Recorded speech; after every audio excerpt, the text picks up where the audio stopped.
Good evening. I call to order the Monroe Public Schools Board of Education Special Work Session. Today is Monday, June 8th, 2026, and the time is 5:30 PM. Jamie, can we have a roll call, please? Yes, Mr. Heck. Here. Mr. Jenkins. Here. Ms. Myers. Here. Mr. Sabadini. Here. Mrs. Vincent. Here. Mrs. Williams. Here. Can we please stand for the pledge?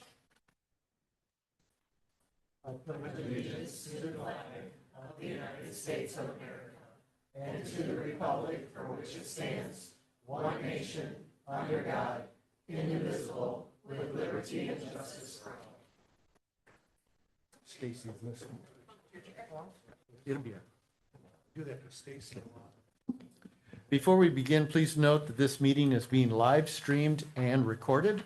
There are two cameras in use this evening, one focused on the Board of Education and another that may be used during any public commentary or presentations. By participating in this meeting, you acknowledge that you may be captured on video. Thank you for your understanding and for joining us tonight. Next up is discussion items, and I'll turn it over to Superintendent Shaw.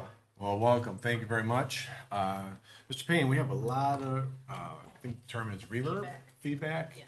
Kind of staticky. There we go. All right, so tonight our first item we have two things. One is put a number 4 on this list. We're going to take time and discuss Tuesday special meeting appeal process at the very end. So that's number 4, Tuesday special meeting appeal process.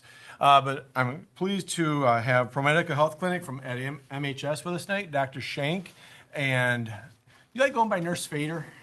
I'm okay, either way. You're going with that, Amy whatever. Fader. Yep. So if you two want to come on up and to the microphone right there, I think it's turned on for you. Do me a favor, give a little history of the program, what got it all going, and then I know you got some other information. Then Some other information to share. I feel like we're going back in time, a long, long time ago, pre-COVID land. A wonderful idea came to start a clinic within the school systems. And before I was even involved in that, so I can't get too in-depth on how that came to be. No one seems to remember that very well. But leadership came together and agreed that Monroe High School was the place to make that happen. COVID delayed that for us, unfortunately, but we were able to get the clinic up and running starting in the school year of 2021, where we provide services with a nurse on site at that high school, as well as a licensed therapist. So we provide physical and mental health services through that clinic during regular school hours. We also provide availability to our physicians at the Family Medicine Residency Center here on Stewart Road. So through the telehealth communication, RN assessment, we were able to make those connections to provide those necessary care for your students through that school, students, staff, and we even have for your contracted employees that are there. So I can think of Sodexo off the top of my head, I think does your lunches. So we are also available to anyone there. We've been running strong every year. Things seem to be getting better and better, and I think that's what we came here to let you all know. This year has been our best year yet, which is what we would hope for. This year, we did a total of 1,291 visits out of that clinic for those students and staff. Majority of those being with our therapist, our mental health therapist, who did 680 of those visits. So the students that we're serving, students and staff that we're serving there came together to give us, we wanted to give you the breakdown there, that there are 40% of those patients that we saw are Medicaid, and another 33% would be Blue Cross Blue Shield, which we take to account being some of the staff. We know that the auto workers industry, and we believe maybe Lazy Boy are all under Blue Cross insurance. So taking care of those students. Dr. Shank? So yeah, a couple other kind of things as the clinic has progressed. So when we first started, the physicians were all virtual. We were coming in the building maybe like once or twice a year to do like a sports physical kind of push and doing that. And then last year, we started an in-person clinic twice a month. There's 2 of us physicians, myself and Dr. Savig. And so we both do a half day in person, and that has really boosted our usage, managing some chronic meds, doing some physicals, like regular physicals, doing some mental health meds. Those visits are just better a little bit more regularly and in person versus virtual, and so that has been really nice. I think the other thing that we've really started to gain momentum on is staff. I think initially when this was started, it was, geared towards students. We were gonna see six students, diagnose them with the problem, send their antibiotics to the pharmacy, send them back to class. They could then stay in class. But we've actually got the same thing going for employees now, which I think is just as important or even more, keeping the teachers in class.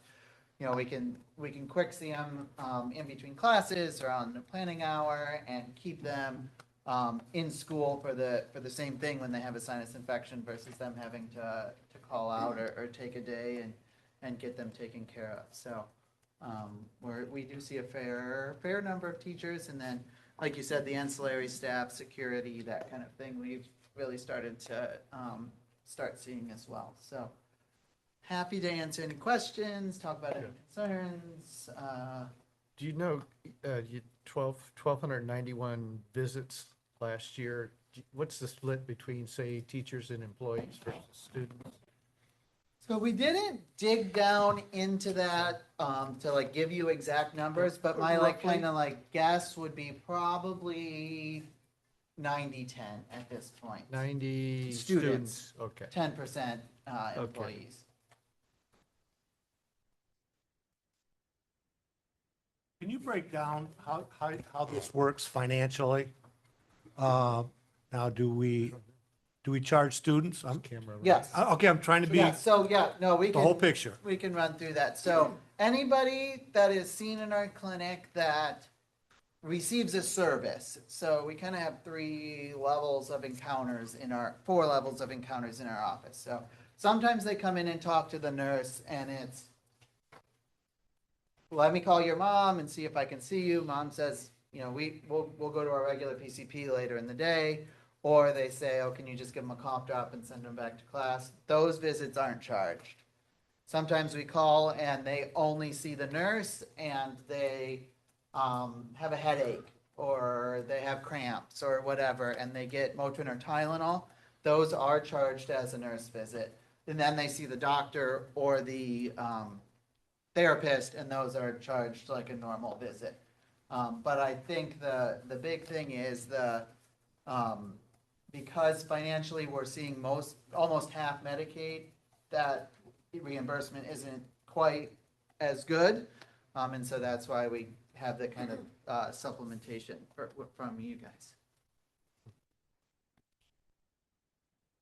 The visits to the therapist, what's typically the majority of the complaint? Is it depression? Is it anxiety?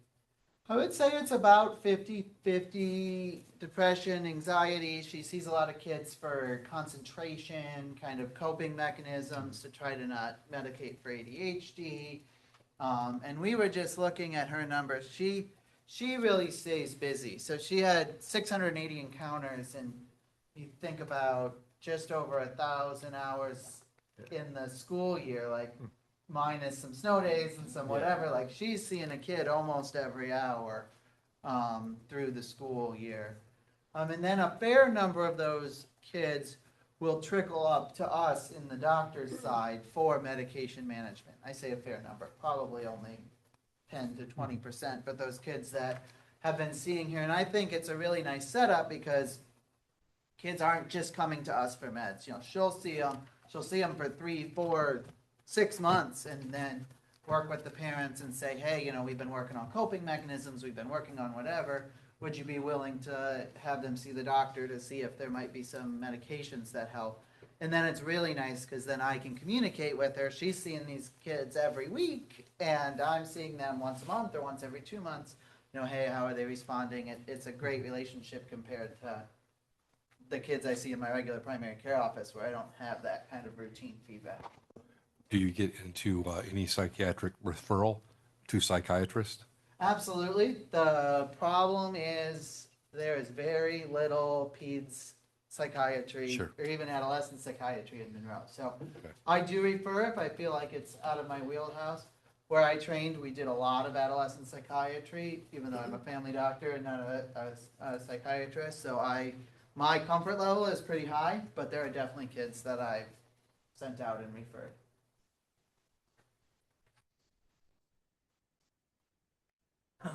I know Stacy's not here, and I think she's probably the one that had the majority questions on this topic, so I have no idea what her questions were.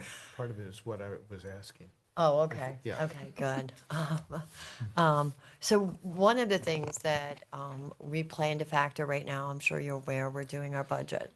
And so every line items becomes a topic of conversation. And for me, I understand the value. I think I was here early on because we came in right afterwards when the contract came in and stuff. So we look at a value system and we say, well, there's great value because we're helping people. And I understand the medical side of that. Like, I get what you do. We're grateful there's people that do that. But from a cost perspective, I've been trying to calculate where we're at. I know that Andy had said, correct me if I'm wrong, Andy, that contracted with y'all's services would be like 54,000 a year max So cost. the nurse is, currently this year is $54,848. And then the therapist is $74,687. But I'm gonna ask Cassie to pop in on this one if I want to make sure I'm catching this correctly, though. We're only billed for hours there. So if the therapist or the nurse isn't there, we're not getting billed for that time. Yeah, it would be billable hours, which are actual visits, correct? The therapist, though, is pretty active. Well, It's hours that were in the building. hours in the Okay. building. So there are Billable. days, there So are they may times- not be. So if she doing takes a service. vacation day, we're not getting charged for that vacation. Well, I understand that. So, But the nurse may be sitting there Yeah. and there not be a patient. And And then that's- you're not billed for physician hours. at Those all. are billable hours?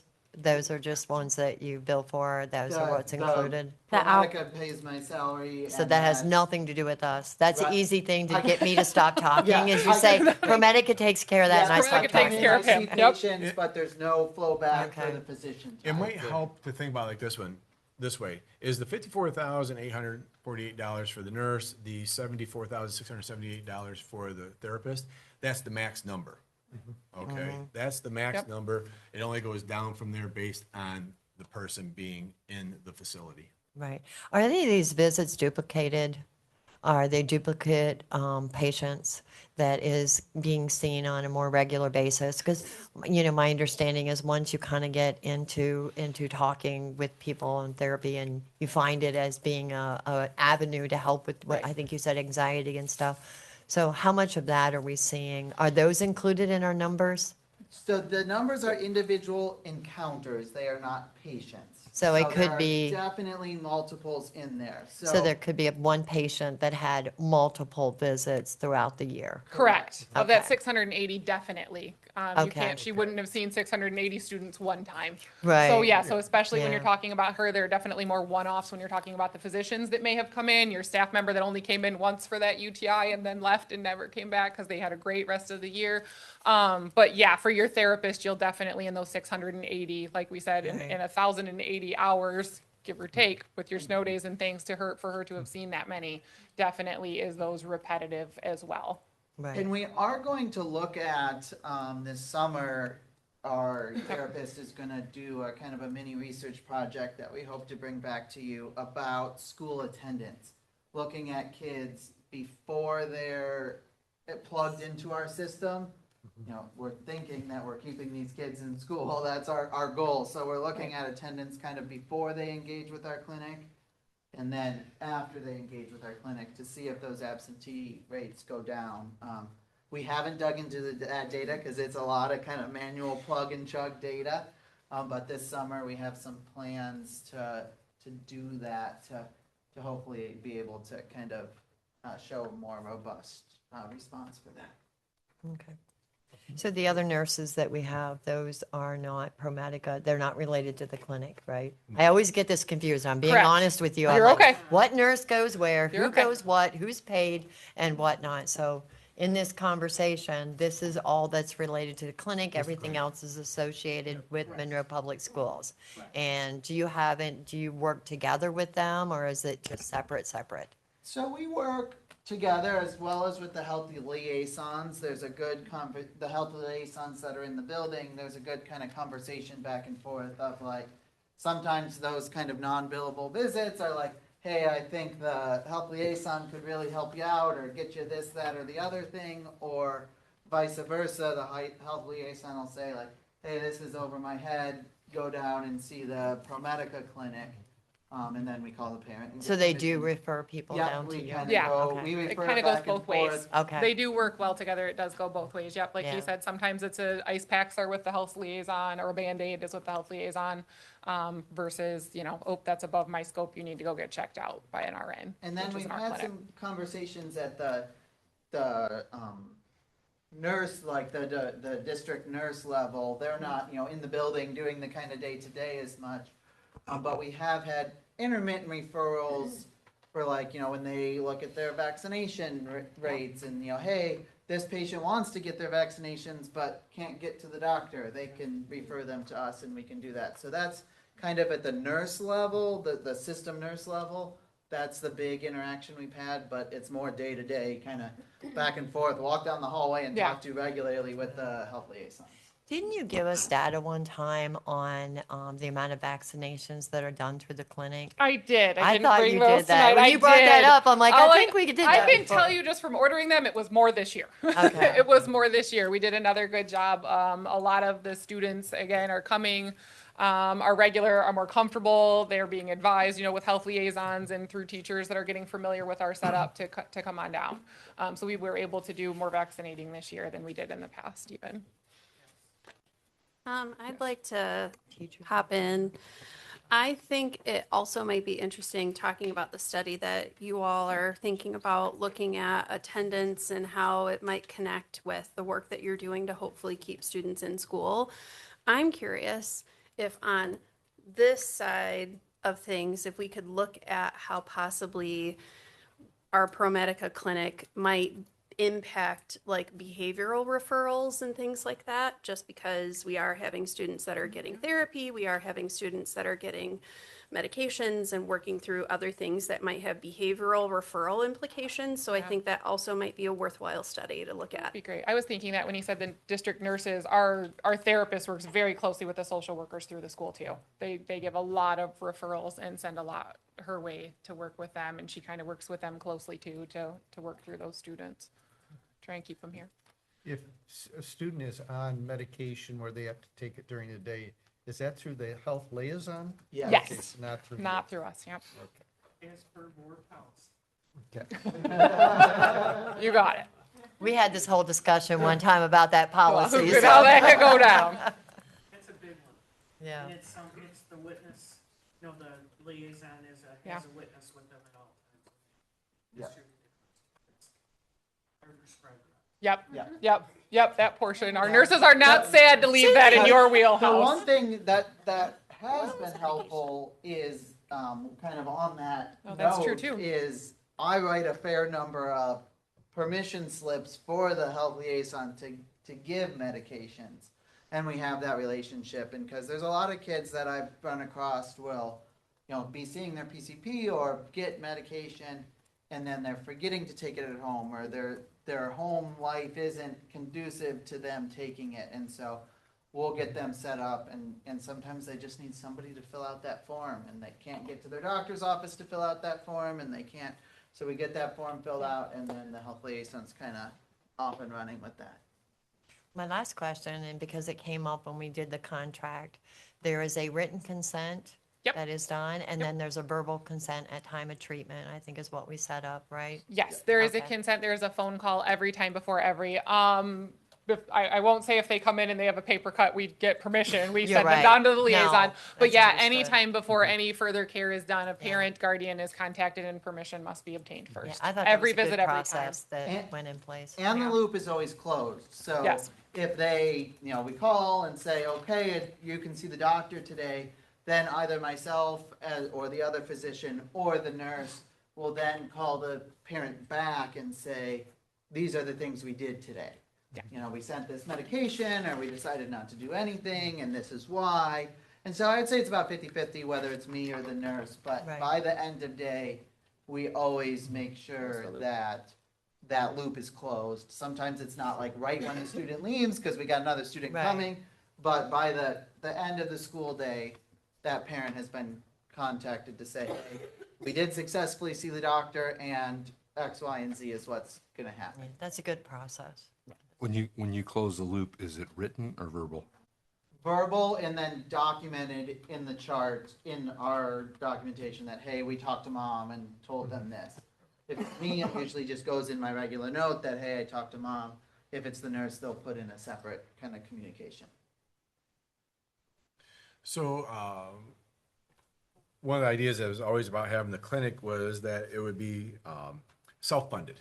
And so what are opportunities to make it so that the clinic itself could be self-funded?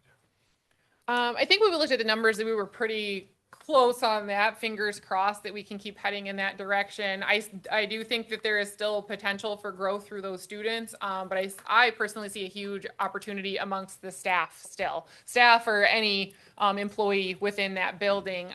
That's still a slow growing process for us, I feel like. Once they hear about it, I think I won't throw them under the bus. We've got some regulars and some that have found that Dr. Schenk is there once a month. You can have your PCP, be on a prep or at the end of the day or however it works conveniently for you so that they're keeping the staff there.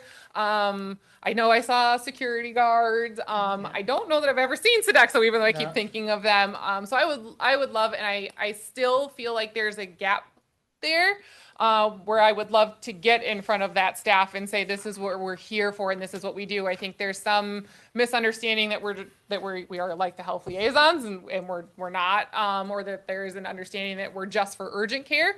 We're happy to be urgent care when you need urgent care, but we're also happy to become your PCP. And I think there's a little gap there where we have good potential with that portion of the building now. Our students keep talking, students make friends as we keep growing every year, it seems.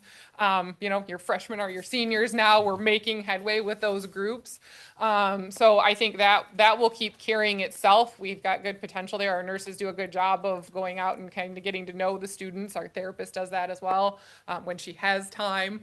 But I think that's our last hump to get over, is to really help. And I always say, even if the staff doesn't utilize us, if the staff even knows who we are, I think there's some in that building. You have a very big building. I don't know how many staff in there that still don't all know who we are. And if we could get them to know even, then they will know when to send students to us as well. And I think there's actually even potential for staff, but I mean, we definitely want to take care of the students in the building. And it is a lot harder legally and with the technology to take care of students outside of our building. They kind of have to come in. But for adults, staff in all of Monroe Public Schools, that is pretty easy for us to be able to do a MyChart video visit for the sinus infection in the grade school teacher down the road who doesn't want to call off for the day, or the whatever. So I think there's potential to get there, and we want to be there to take care of everybody, students and teachers, but just the financial nature of it, you asked the question, getting more insured adults is how we can make it more financially sustainable to take care of the students. Do you have a number in mind, like when you look at your numbers and you say, well, in order for us to be it, we kind of need to know a certain number? I don't know if you've had those in mind or anything like that, just following up. I don't. We haven't You can built say that, no, that's fine. yeah, we haven't built that out with the current supplementation that you're giving to us. Initially we were losing money on the clinic. As our volumes have increased, we essentially break even now with your supplementation and the billings for the salaries of the two people employed there, the full-time nurse and the therapist. Doesn't really cover anything for overhead. We don't have a ton of overhead. The building doesn't really cost us anything, but the medical your analyzer, the new blood pressure cuff, that stuff, and doesn't cover the physician's time. So and I think ProMedica for the time being is okay absorbing those costs. And I think we increase that volume to start chipping away at the salary of those two people. And that's really it. It's the downtime, right? It's the nurse that's sitting there for 2 hours that's not doing anything till the next student comes. And so increasing that volume is really where we can make it happen. Sorry, I thought of one more question. What do you do over the summer? Because if you're talking about the clinic providing PCP services, there has to be probably something there. So we've done a couple things, kind of tried a different couple models. So the therapist continues to see patients all summer. She's in the building all summer, and has been in various buildings because the high school hasn't been open a couple of these last summers, but she works all summer. The nurse, we've done a couple different things. We've done where like we'll have 1 or 2 days out of the summer where the nurse comes and so that we can see some of the PCP patients. Didn't work so great because a lot of these patients, the students that we're taking on as PCPs, we're taking them on because they have transportation issues, because they can't get to see the doctor. So if they're not in summer school, they're not really seeing us. Okay. And so we do have some capability to do video visits. Some of the patients that we prescribe mental health meds are still seeing Colleen, and Colleen can do video visits with me just like the nurse could. So we see them kind of on an ad hoc basis through the summer.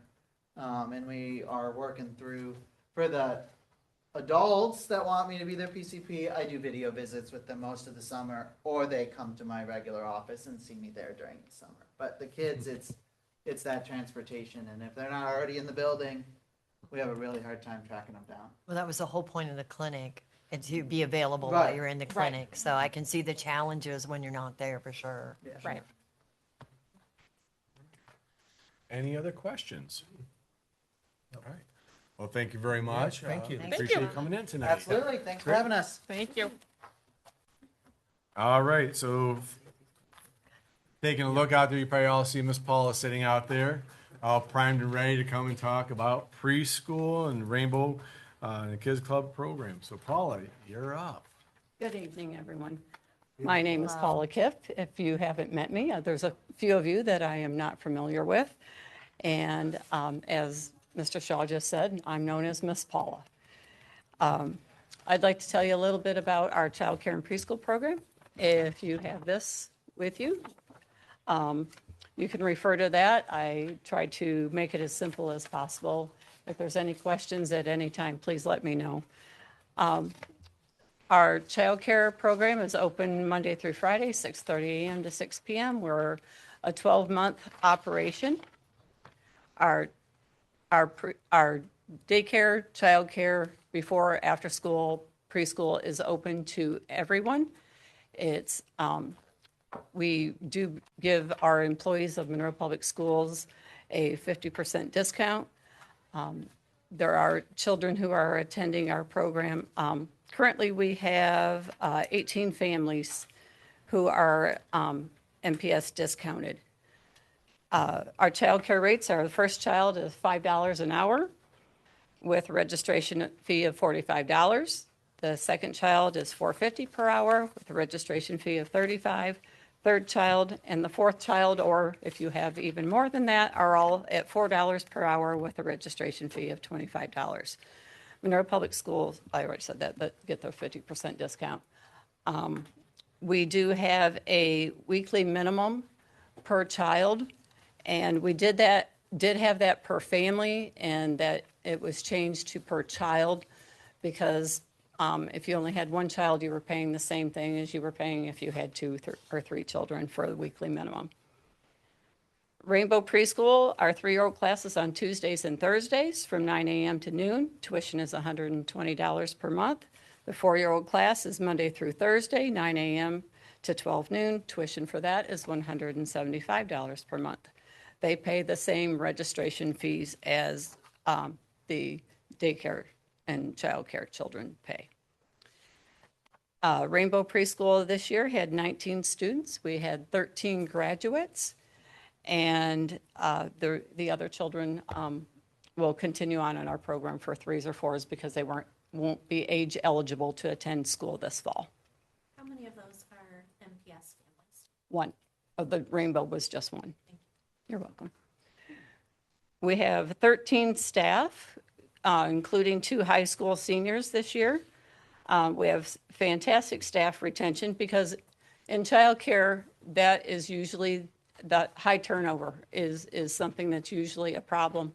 And with our program, you'll see on here that our long-term staff members, I started with the 8 years and up. We have 8, 12, and 38 years. Our 38-year employee retired and came back because she missed it so much, and the children missed her as well. We currently are serving 90 families with a total of 109 children.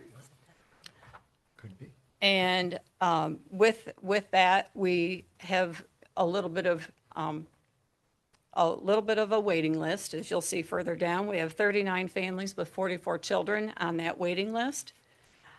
We do not have the capacity to take any more children at Riverside with our current rooms. Room 3 is licensed for 35 children, room 6 for 23 children. So as you can see, that's 58. So those 109 is a juggling act, totally and absolutely a juggling act. This year, for the first time in a really, really long time, we have more children before school than we do after school. We usually have around 50 to 60. Those 2-hour fog delays, we get up to 65, and we're really hoping that the buses come quickly because we need to get some of the students moved on. We are servicing 5 schools. We have Cantrick, let me get them all, Cantrick, Custer, Hollywood, Manor, Raisinville. Did I say that all correct? Did I say Waterloo? And anyway, I lost count there of. What does that mean? We service 5 schools. So we have students that attend all of those schools. Okay. We weren't sure if we were going to have Cantrick students this year because we thought, well, they're probably old enough to come or go on their own, but we do. We do have a bus for Cantrick.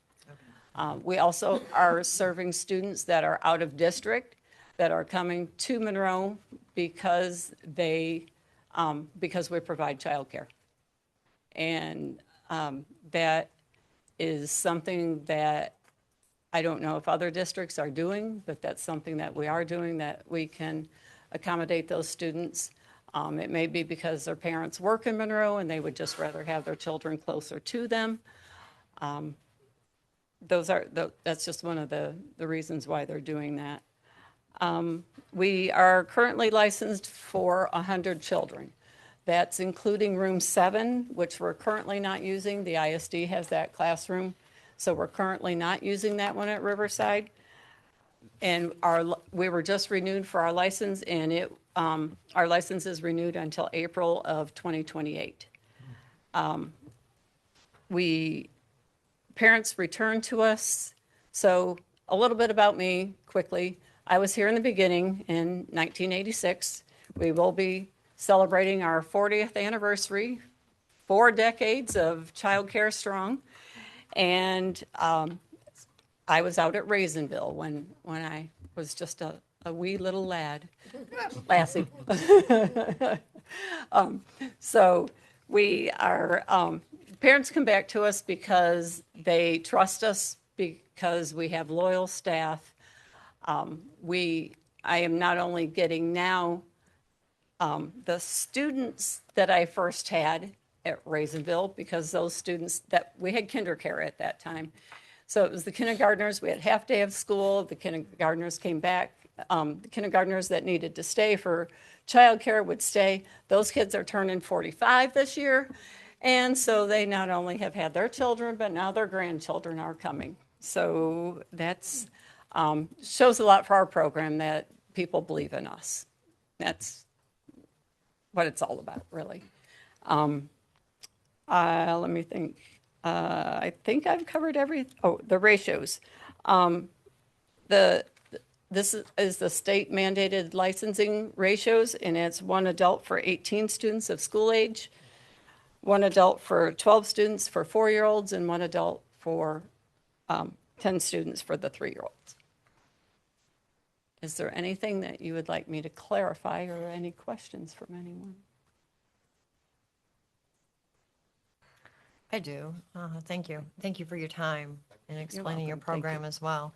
Do you have sufficient staff to cover those ratios? As I know you said about more students coming in, and like even during the bus things, do you find challenges? It gets really tight. It gets really tight sometimes, especially on the delay days or on half days also. that I have 2 employees who are college students, and I had 2 that were high school students. So I really, really, really, really hope that fog delays don't happen on Tuesdays or Thursdays when everybody's gone to school. Right. Right. So Have you requested any additional staff for any of that, and who would pay for that? well, how the children's fees, that the parents' fees that they pay is in general what we are covering staff with. So, It's cost to the district. yeah, go ahead. Sorry. So, most of our staff at Kids Club are employed third party through EduStaff. We do have Miss Paula and a couple of retirees that we do have to have on payroll. So those costs are offset by what we collect from the families, and we also participate with the state program that's under, families can apply with DHHS for childcare subsidies. So we are participating with that, and we do have it's just one military family, correct? Right, one That military. has a subsidy through the military for their childcare as well. So I think of ratios, and I think of ratios because the world I came from is all about ratios. And those were super important, especially state ratios. So in that regard, is there any avenue that is like the staff that we have, and you believe that as long as we don't have fog delays on those 2 days, there's not an issue? I'm just asking. Right, there hasn't been an issue because I will not operate out of ratio. Right. I was just going to say the same thing. I just wanted to be clear that we've never gone outside of the ratio. That's So the state. some people might not be able to bring their students in. I'm just trying to figure out how it works. Correct. Okay. We can't legally, Yeah. under our childcare license, go outside of those maximum capacities So based not on the number everybody of staff. gets childcare that is there if, That is a possibility, given our current numbers and space that we're occupying at the time. okay. But I do have to say about Paula's program is anytime that you have needed additional help, you have been granted additional help. Correct. And the nice thing about COVID, if there's only one thing that can result from COVID, was that there were many grants that were available that came through the state of Michigan and federal entities that helped give those healthcare workers bonuses. So now we are competitive in how we pay our healthcare workers, where we were, and we knew the minimum wage was going up, so we had to do something there. But now I think we do compete with other daycares, and we did not Right. before Correct. for childcare. Yes. So that Thank you, being Mrs. said, Flynn. anytime that she has had a need, she's had the evidence to show that she needed, but you've not asked, so. I'm not suggesting that she is. I'm just No, I'm just asking. saying that- Staffing ratios just are a thing with We me, we so. know that that is the gospel according to Laura, and we do not violate it because Okay. it's the way of the world. Right. You mentioned, it sounds like the wait list is due to the fact that you're, I guess, physically constrained by the number of rooms. Correct. And there's one room that ISD is using? We have 2 rooms. They have one that is licensed under us still. Oh, okay, so they are also handling children, but through the ISD. Correct. We do not use that room. Okay, I'm just wondering if we could alleviate your wait list a little bit by moving that somewhere else. There's probably some Yes. parents that would be very, very thankful for that.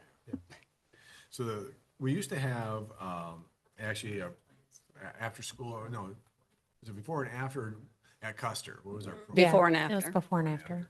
So that's, I'm going to have you talk a little bit about opportunities you see that we could be potentially looking at for to generate revenue. So do I kind of go over those? Okay, so, well, one thing that, as you had said, Ms. Flynn, about COVID time, there were grants that were available. There are still grants that are available. There's another program that Shelley Saltzman is operating that is a grant program that is for after-school students. So we do have that. We may be able to expand that with monies that become available in the 21st century, if we were able to get that grant again.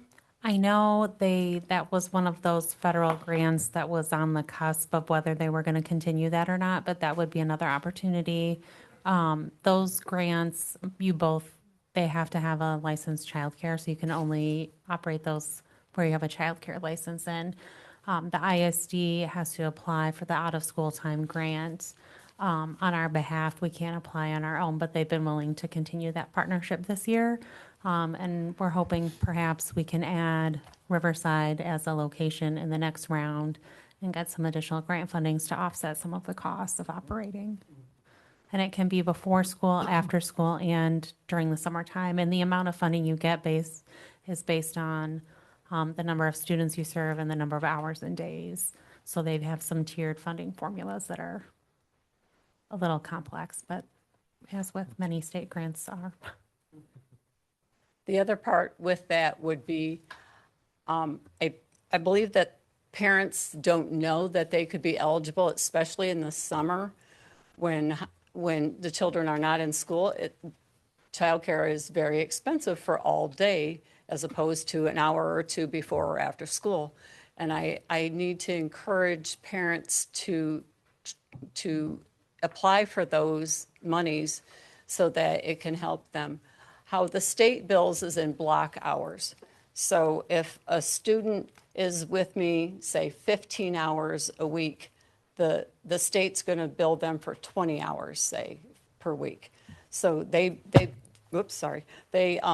bill in block hours.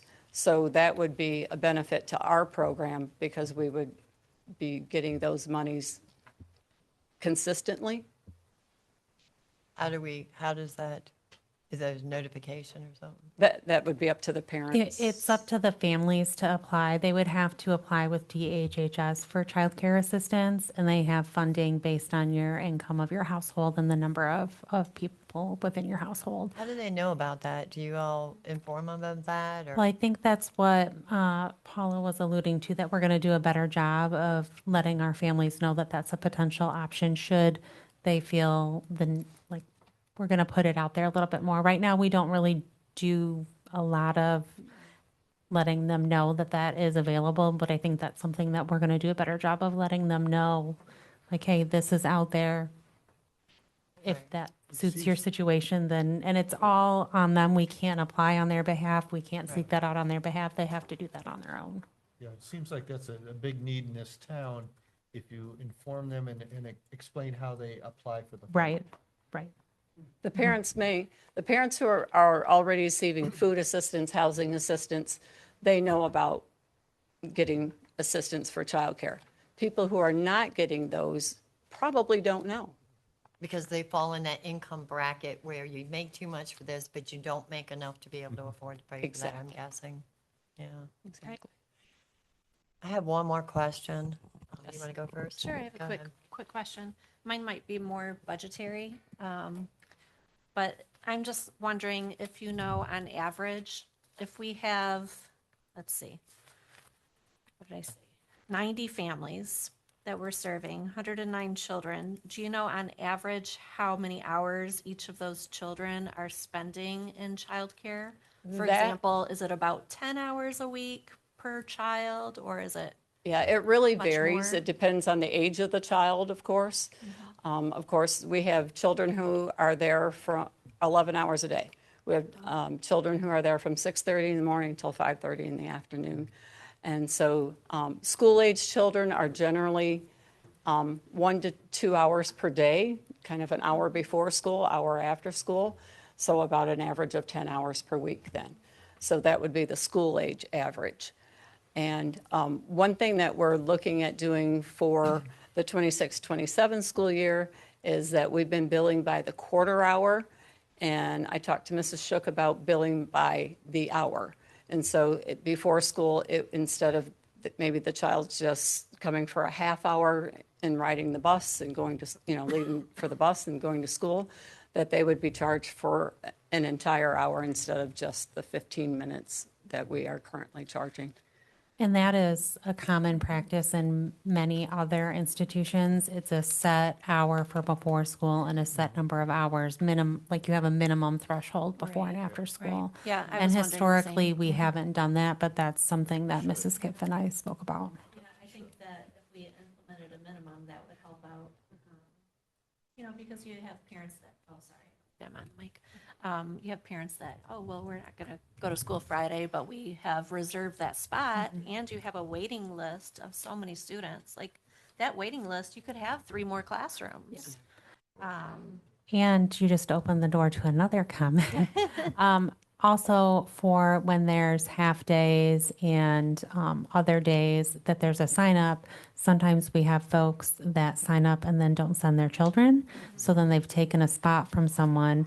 So Mrs. Kiff and I discussed also, if they sign up, they have to pay the half day rate, whether they come or not. Yeah, I agree with that. If you're reserving a spot, there should be a charge, a minimum charge.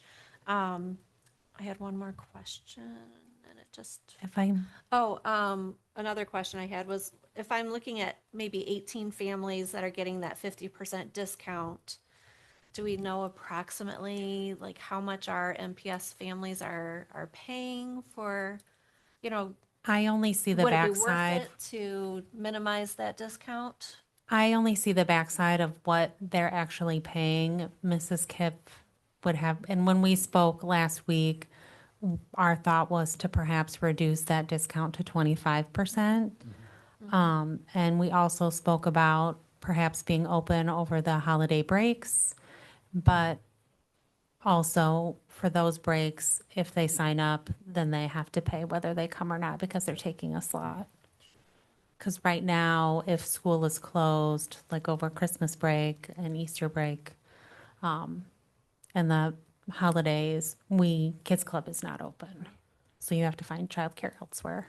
It might be worth it just to have a survey of some of your families to find out, like, if we raised the price, would you still take advantage of it? Or if the discount was not as much for an MPS family, would you still send your child? And Yeah, we were we had talking, spoken about that as well before we roll out anything on the breaks, and that she was going to do a survey with the families to gauge their interest. And then on your days that you have fog delays and you're overwhelmed with kiddos, is it possible to get a substitute through EduStaff for those hours, like a half-day sub?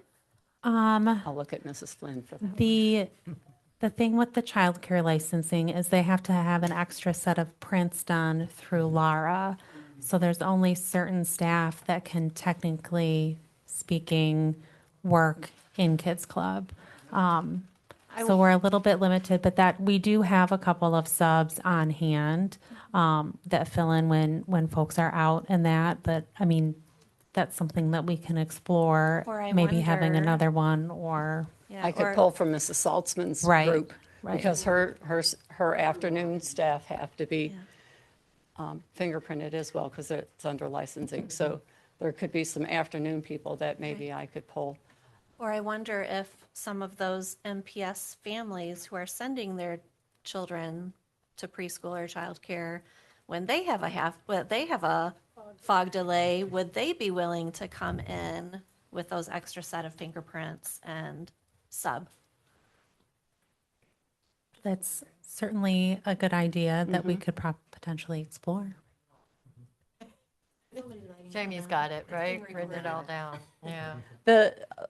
Back to COVID, as we were talking earlier, another thing with COVID was a lot of families were able to work from home. We had one or both parents working from home. And a lot of employers have requested that they go back to work. And I think that's why I have such a waiting list, is because those people were at home and now they have to return to the office. So that's been a little bit of an issue too. And everyone who knows Miss Paula knows that I have a really, really hard time telling a parent, no, that I don't have room for your child. It's really difficult for me to do. And to put them on a wait list, and especially when I tell them, they ask how many are on the wait list, and I have to say, over 30. So You're not gonna get a call next week. Yeah, so, and they will ask exactly that. Well, do you think it'll be next week? And I'm like, I don't think so. So it's hard for me to tell people no, because I want childcare to be available for everyone who needs it. I'm just going to follow up with 2 points. One, like the 25%, I think that that's definitely something worth looking into, considering we have a 44 children wait list. But in addition to that, and this is just a personal note, I never did childcare, but my grandchildren have, and it is a flat cost. Whether you show up for 5 minutes of the day, you show up for none of the day, it is a flat cost. And that's my knowledge of how it works outside of what you offer. So I think what you offer is a great thing, not only for the community, because I think your costs are probably much more affordable, even if you don't get the 25% discount, but, or 50% or whatever we propose that to be. But, yeah, I think that Carrie brought up some really good points on that would be beneficial to follow up on. And I thank you for coming in. I never Thank knew you. nothing about this You're welcome. program, and that was really, really bad grammar, but I did not. Any other questions? All right. Wonderful. Thank you so very much for Thank you. coming You're in. welcome. Appreciate it. Thank you. All right. Hey, you want to throw up on the screen? Sorry. Okay, so we mailed out to you, yeah, you gotta blow it up a tad bit, this document, so you can see, and what we're gonna do is, I wanna work down through the list of items that, as I called it before, kind of like the pinch points from board members. And so I want to just address these one by one for you. Sorry. Yep. Love that. That's what exercise will do to you, everybody. Why I don't get cramps, Yeah. leg cramps. So, keep that like straight there. So one of the major areas was with the HR position and what to do there. So we've taken time and talked about this, and it really comes down to, and I'm going to be somewhat vague, but I'm going to get you to where I think you need to go here is, we look at district level personnel. At this point in time, I have a person I know has an interview this Wednesday for a job. And if they get that job, it's going to open up the space for us then to take and go ahead and move forward with leaving what I want to call student services alone with Terry and David. And then we would do is we could then post for an HR position. But if that person did not get that job, it would be where then I'd be looking to Terry and David, because that was something that we had in the past at Monroe Public, was to then, is using our student service department, who acted as HR in the past. This is pre-Cindy HR days there.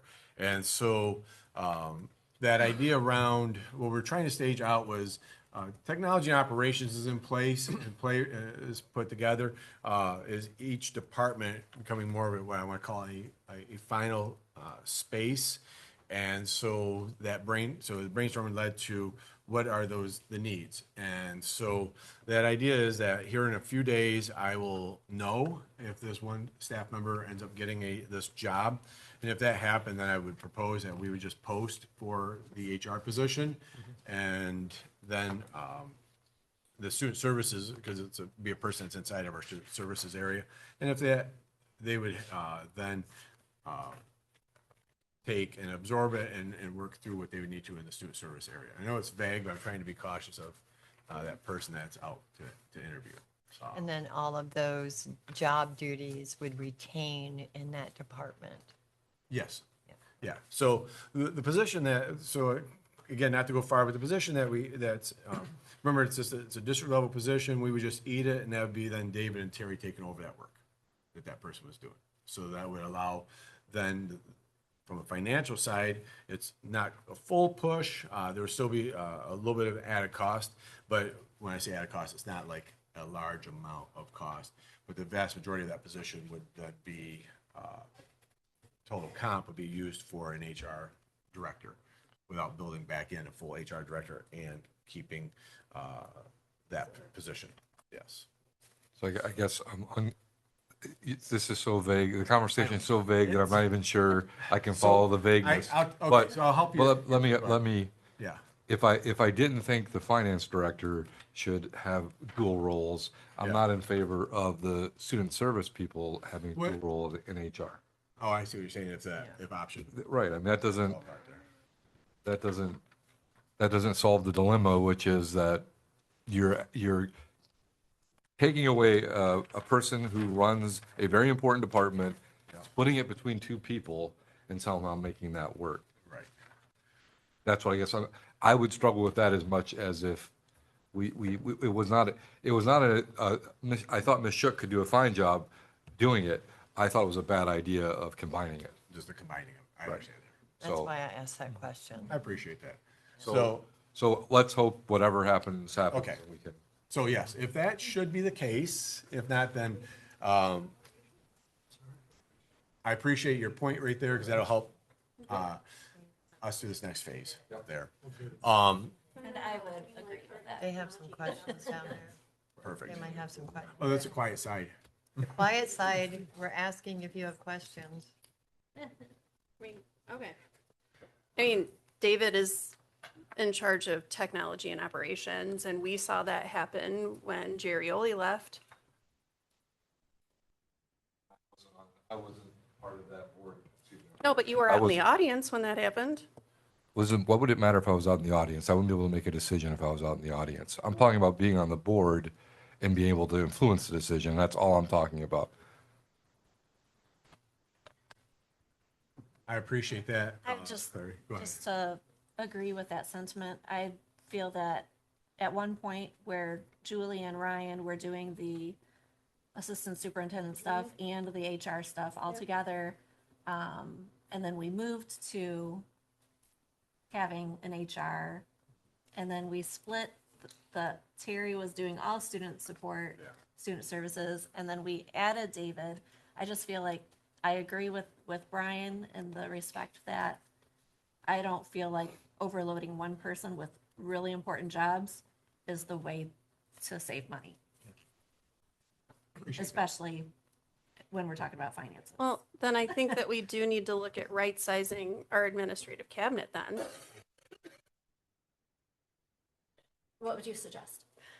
Well, I'm not somebody that's opposed of having Cassie take over HR because I feel like Cassie's been doing a lot of work with HR. She's in on negotiations. She's been doing all of that. She's the person that's also been, when Cindy's been out of a couple of meetings, Cassie's the person that's been presenting on human resources content.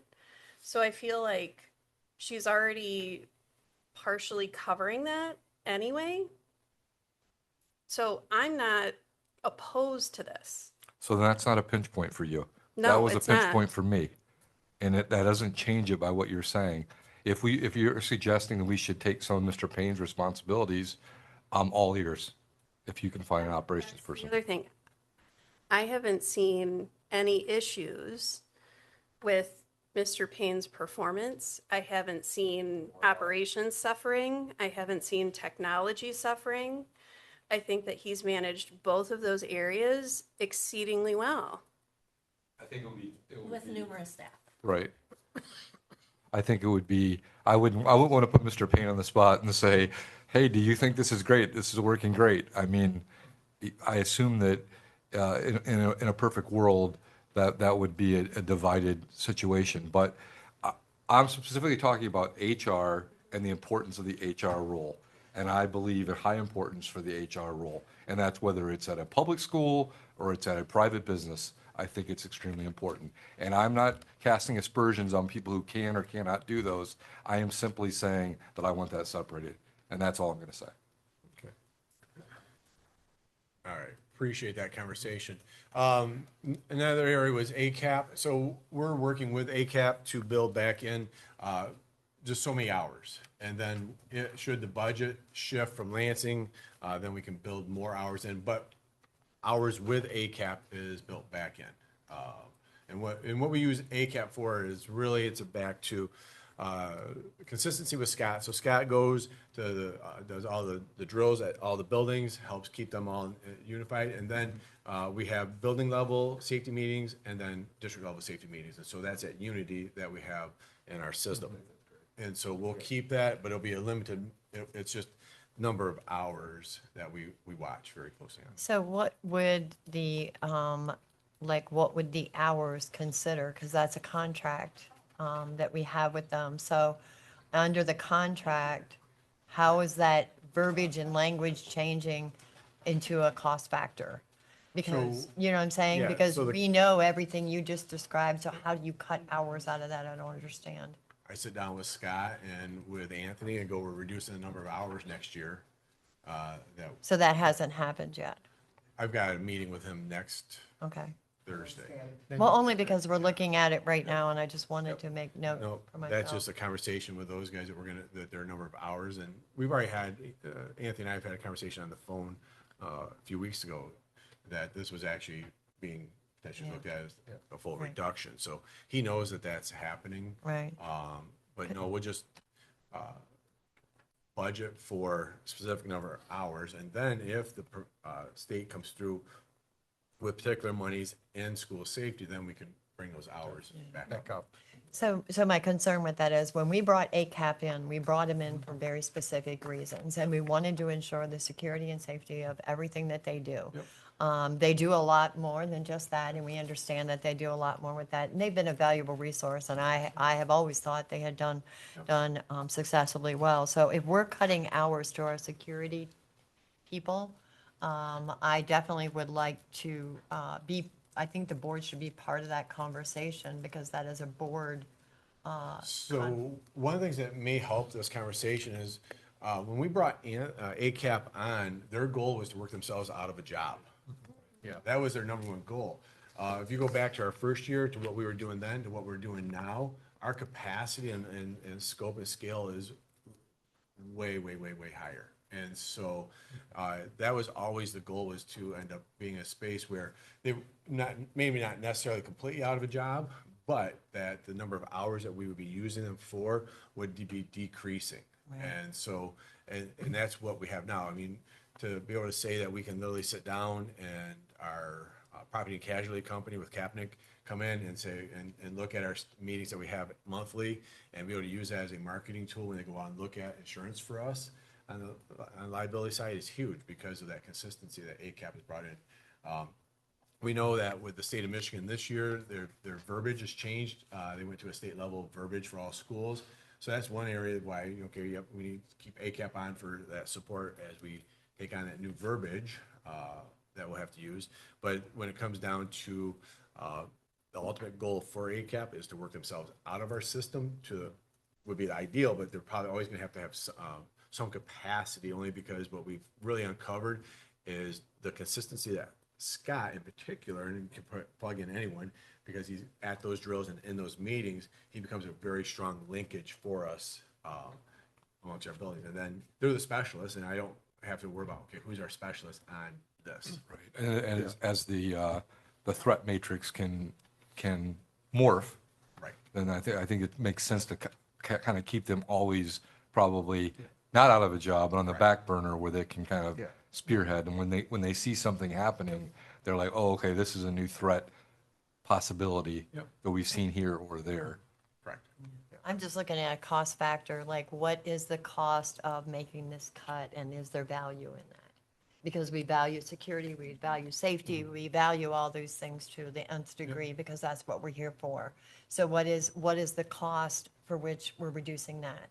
And we, The number for how much we pay per contract? Yeah, I want to say this last one was budgeted at 50. That's what I was thinking too, 50,000. I was thinking 50 something. Yeah. 51. Yeah. 51. Yeah. So 50-ish. that's going to come down to right about that probably 25, 30 range at the beginning here. know this, if we felt like that we hadn't gotten to the capacity that we expected to be at, this wouldn't even be a recommendation on the table there. But when we talk about the mindsets in buildings and what people are looking for and talking about, it's totally different. And so, Can I make a suggestion here? When we're looking at possibly 25,000, we had a target goal of 5.5. Currently, what you provided us is 6.4. And considering that's only a $25,000 related to safety and security, which we value, I'm going to suggest that we don't even include that in here. That's my suggestion. That because $25,000, I'm sure we can find that somewhere else because we're such over that. so one of the things that may help though too is that we're over, which is good, but at the end of the day, being over is not a bad thing right now. And we should think in terms of that, for example, from the conversation we're having right here, if if a person doesn't get that job, you know, from kind of some of the conversations, we might be spending, taking a fair amount of money for an HR director, okay? And so what we're presenting here is, is interesting because Cassie and I actually had this conversation last week about the mindset of holding to the line. Because we've had different individuals come to us about, well, can we do this or do that? And right now we're of the mindset, we really need to hold the line. And then when we see what comes in from Lansing, and then we see our student count, and we see those things and go, okay, well, hey, we went, greatest examples we're talking about right now, you know, something we went too far with ACAP, we really need more hours from them, we need to build that back in. Or pick a position or a particular area. And so, but that idea of a holding the line. Yeah, I would recommend we keep it at the 25, and again, depending on Lansing, that's a real unknown at this time, what the budget's gonna come through, plus the enrollment.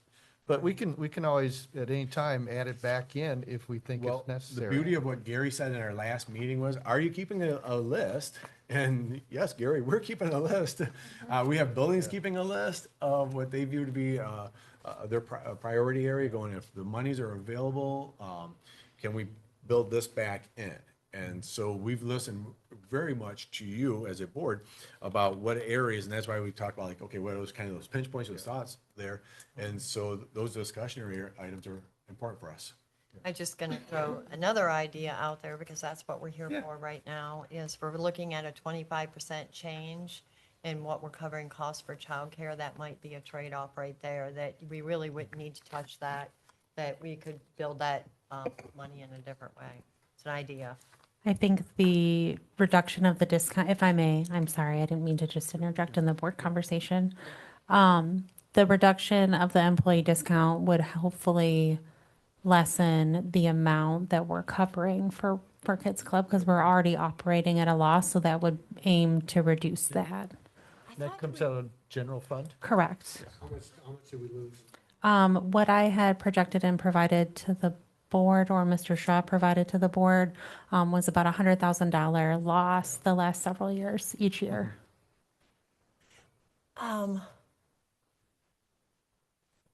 For some reason, I thought there was something related to that. Was it a true loss or was it in projected loss? I think that's what I was thinking. Is it No, projected or true? those were true losses. So those were And costs. that's because we paid for those services? It's I'm the trying cost to- of operating the program. The program revenue we took in from the students' families and the DHHS subsidies was $100,000 less than it costs to provide the staffing and the supplies necessary for the program. Without asking Cassie to go back and look at multiple years, my inkling is that our Kids Club and preschool program have always ran in a, yeah. Well, Paula would know, right? They have, the only years that they didn't is when we had the childcare stabilization grants during COVID, which offset almost the entirety of our expenditures and allowed us to purchase some new furniture and other equipment for both Custer and Riverside. But you're aside still- from that, it was typically, I mean, we were hoping to almost break even, but I don't, without going further back than what I did originally. I don't have that answer for certain. Since you're still here, is there any input you would like to give on that discussion? You're sitting here, so I might as well ask you. If she was at home right now watching, she would have been sending an email. Right. Well, you're here now, I would have so. been frantically doing that. Your question again is, Just per this discussion on the operating at a deficit or loss over, I don't want to quote what you said because I don't know what you said. so It was about, I think I went back 3 years because the couple of years before that is when we had the COVID grants, which skewed the numbers. But the last 3 years, it's been about $100,000 a year that we're eating. Okay. And part of that is one of the salaries that I had talked to Mrs. Shook about that I think should be more evenly divided instead of it all being on the childcare, that it should be spread out through the ISD, the Riverside building, and the childcare program. So it's to your effect, that is related to staffing, which is why it does. The position she's speaking of is the clerical staff member that currently is almost entirely charged to the Kids Club program, but a lot of her letting people in and monitoring the door is for the ISD classrooms at this time. How much does the ISD pay us? Anybody know? If you give me a second, I can pull up. It's going to take me a second to find a recent receipt. Well, the reason I'm asking, I'm trying to allude to what Tom talked about earlier, is if, if we're not getting sufficient funds for the room that we're giving them at Riverside, that we could utilize that for you and find an alternative place So for the remember, ISD. the kids that the ISD has in the building would be the same kids that are already, would have been part of like our own preschool. So these are our own students. Yeah, okay. Never So, mind then. but my note was, and I know Paul and I, we've talked before about looking back over at Custer. So I think there's some ways that we're gonna start to be able to generate more revenue. But remember, with each time we add, you bring those students in, you gotta bring staff in. And so there's that fluctuation of that. So, but there is a way to make that happen. But the clerical one's probably that's the big one. Is Custer 2 completely filled? Oh, Custer too. Custer 2 is completely the ISD. Yeah. And used. So there's no room there to move that? No. Okay. No. But the Custer large building, that's where we could look at going back to having before and after school care. Yeah, some of those programs, I mean, we're not technically a revenue center, we're a public education system, but I can understand that there's avenues for that, particularly over the last few years, it's been looked at that way. But I would say if our childcare breaks even, like, we're providing a very good service for the community, I would be comfortable with that. Shouldn't that be our goal, just to break it? Yeah, rather than make money. And off that's, of- We are a no, and we non-for-profit. Yeah, and Sorry. I'm sorry, I didn't mean to cut. And none of our conversations have been making it a for-profit center. We just want to get close to breaking even. Oh, someone was mentioning revenue, that's why I was asking. No, that's, Well, that's, generate enough. The Right. revenue's generated to break even. Correct. Okay, Yes. yep, that works. So Darla, to your point, and this, I wanted to show that, we are listening. So when I meet with ACAP next week, we'll talk through this right here to figure out those hours and what we need to have covered to make sure that everything is being covered. And again, this could all, for what they do, this could all change very quickly. We just need Lansing. This is one of those areas, honestly, where Lansing could make a decision today, and we would know. For example, if they reinstitute 31AA money, well, we already know that this conversation's over. Can we get an audit from ACAP about what they believe in our portfolio we still need to do in order to achieve their So- idea of Yep, optimal? so they will be coming in, I believe we had it set for July, either July or August. They do that annually, come in and share. So That- with that that, would- we'll be down on here. That would be very beneficial, as Mary said, but Yep. I'm looking at what you're saying, and you're telling me that you're fully comfortable where you're at, saying $25,000. I'm very comfortable. Right. So Yes. what would it matter if we got 31 double A money? Would we just be So- throwing the money? No, it wouldn't be that, no. No, I'm not throwing away, but I'm saying, would it be, So. I get the feeling you're saying you're comfortable, and We're I trust comfortable that with- you're comfortable with. This is a, describe it the best way, a minimum, okay? Okay. So that, the idea is right now is we're to function at a minimum level. This is where we could live, is what I just described as far as, okay, these meetings and stuff of that sort. It's more, there's times when Scott would come in and work individually with a building. That's what wouldn't be there. Okay. Is that kind of level of coverage that Okay. he's done in the past. All right, thanks for the understanding. I think, are we done, Paula? Have you, do Oh, you have sorry, anything yeah. else you would like to tell us, Paula? Do you have anything else you'd like to add to that? I'm sorry. With generating revenue, we were talking about grant money. And that, I think that the state of Michigan is going to come up with grant monies that will be available because a lot of childcare centers are closing. And they're going to have to do something to keep them open. So if the families aren't applying for and getting those monies, then I think the state is really trying really hard to not have businesses close. And that it's one reason, so everyone in the childcare industry has taken a hit with GSRP. We're very happy that GSRP is available and that's available to all 4-year-old children, but it's taking away from daycare. And they're going to have to supplement that somehow to bring that back. Night Start Readiness Program. Which is the free tuition for all 4-year-olds in the state of Michigan. So I don't feel foolish. That's no problem. Once again, we all toss around acronyms in this education world. I don't know. And that one's kind of a long one too, really, so. Did you say that again, Mary? GSRP, Great Start Readiness Program. Grace. Thank you. Thank you. You're welcome. So just a fun fact, I was doing a little math. And if 18 of our families are taking advantage of the 50% discount, and let's say those 18 families are only doing 10 hours a week, even if we took away that discount, we're only saving 18,000. So if those same families are taking advantage of 10 hours per day, then it's another story. We could probably put 100,000 back towards our preschool program. Well, that was used as a marketing strategy to get people to come here. Yeah, sure. I And get it, that. and it was, I mean, at the job fair, people were all over that. Right, At the job, right. it really did, in the beginning was hotter than it is now, but it's because. Right. But I just wonder what they would, you know, if a 30% discount would still bring them, or scare them away.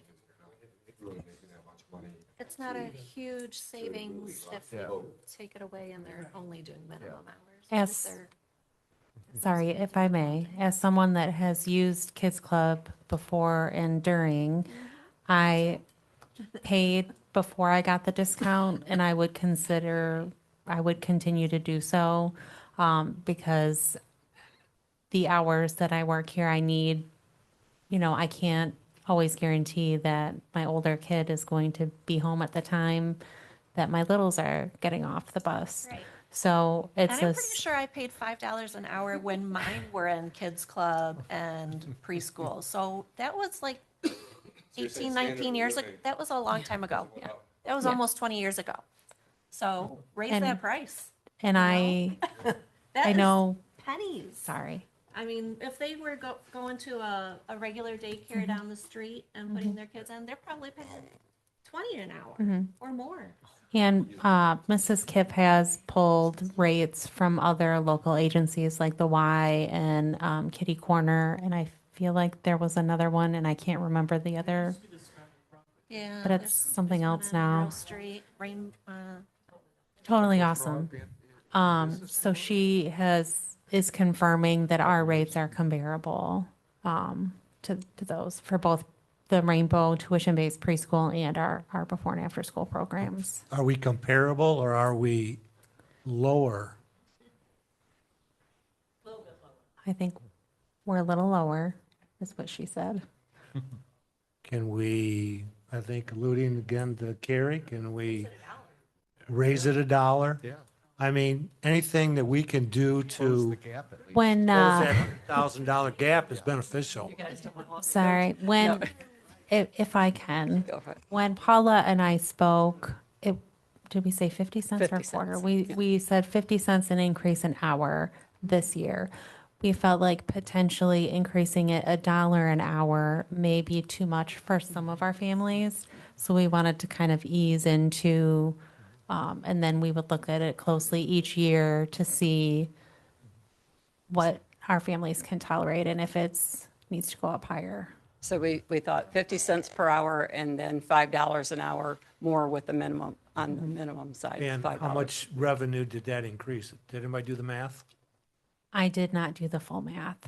I did not. But if you also change and charge for the allocation of time, like I think is what was discussed, if I say I'm bringing my children from 1 to 5, then there's an expectation that I'm paying for that 1 to 5, because if I'm taking that time, then I would have a responsibility to pay that. Sounds like we're not doing that right now, but that could be another potential without, looking at the other way. Yeah. Yeah. Maybe just to start adapting or adopting some business practices that others use, and we should use them. I think earlier somebody talked about the 15-minute increments. Right. If you're signed up, you're going to get charged for an hour. You don't show up, you're going to get charged. Exactly.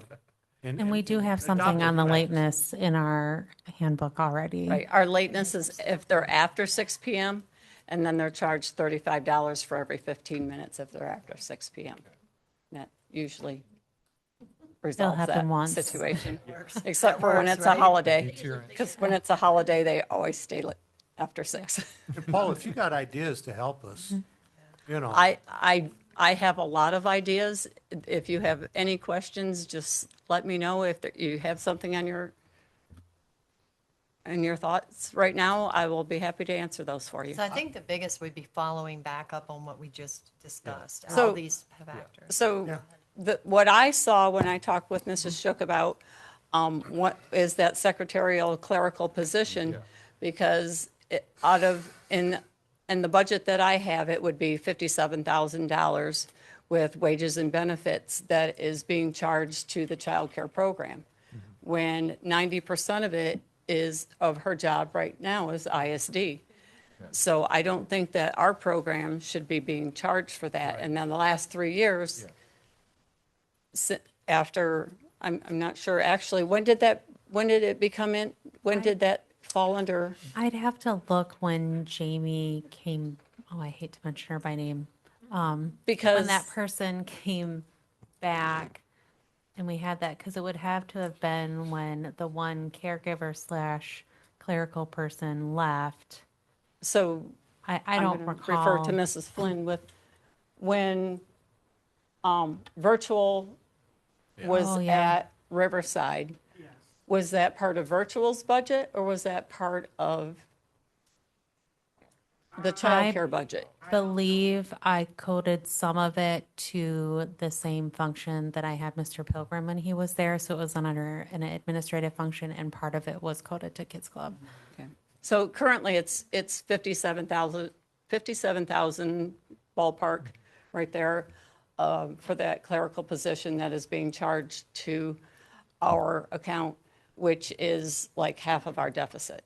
So what would be the process of us contacting ISD and saying, hey, guess what? We're not going to pay the bill for you anymore.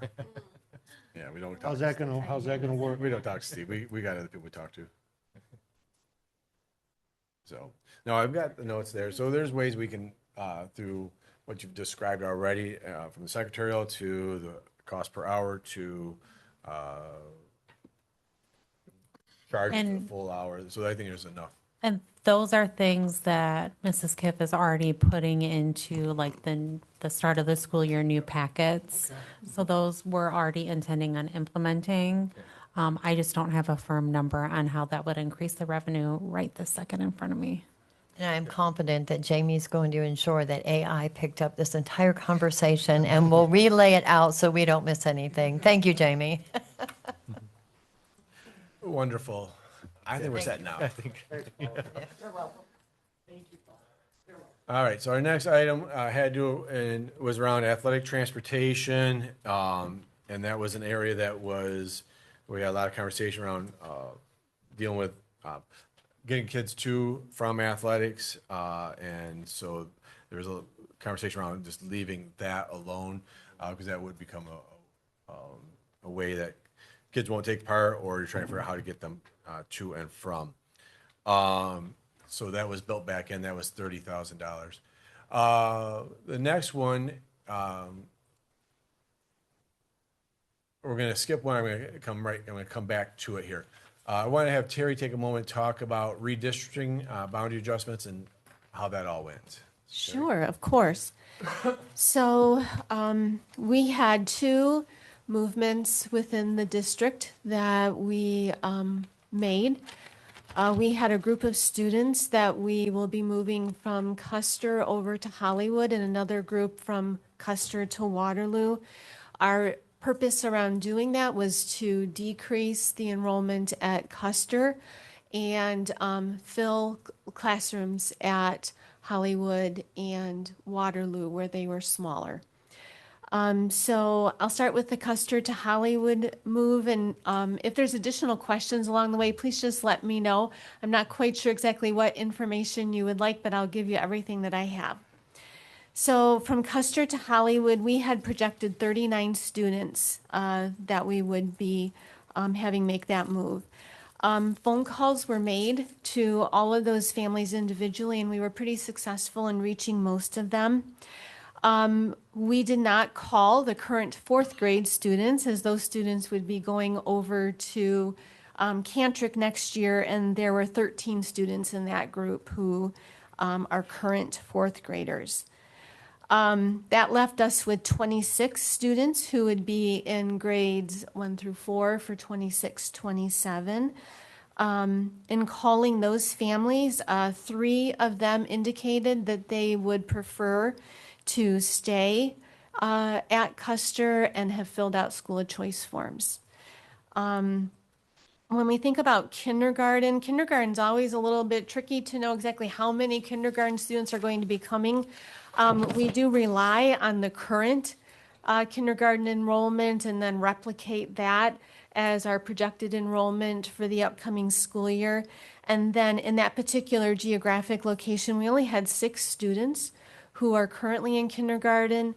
So increasing that number of students by 6 to accommodate for any potential incoming kindergartners left us with an increase of approximately 29 students that would be going to Hollywood from Custer. 29.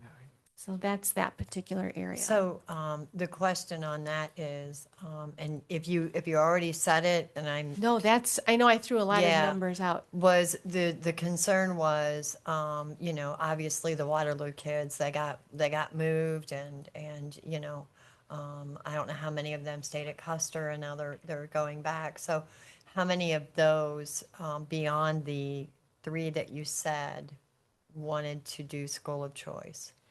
Because you said you didn't get to talk to everybody. So that's that's only Custer to Hollywood. Right.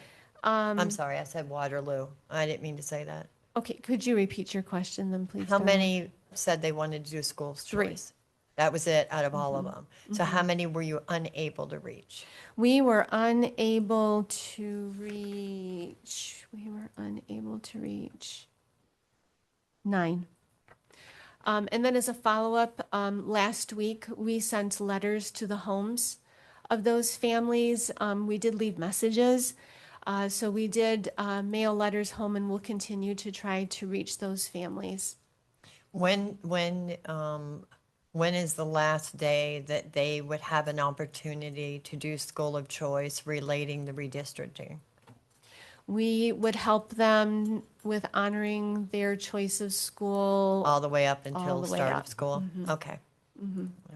Yeah, we feel it's important to help those families with making sure that their kids can attend the school that they want them to attend.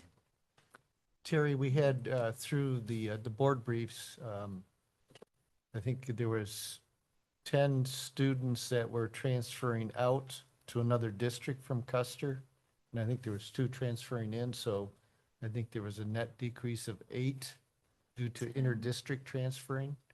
Was that calculated into the whole, So these particular school of choice children, they are internal yeah. school of choice. I'm just thinking that Yes.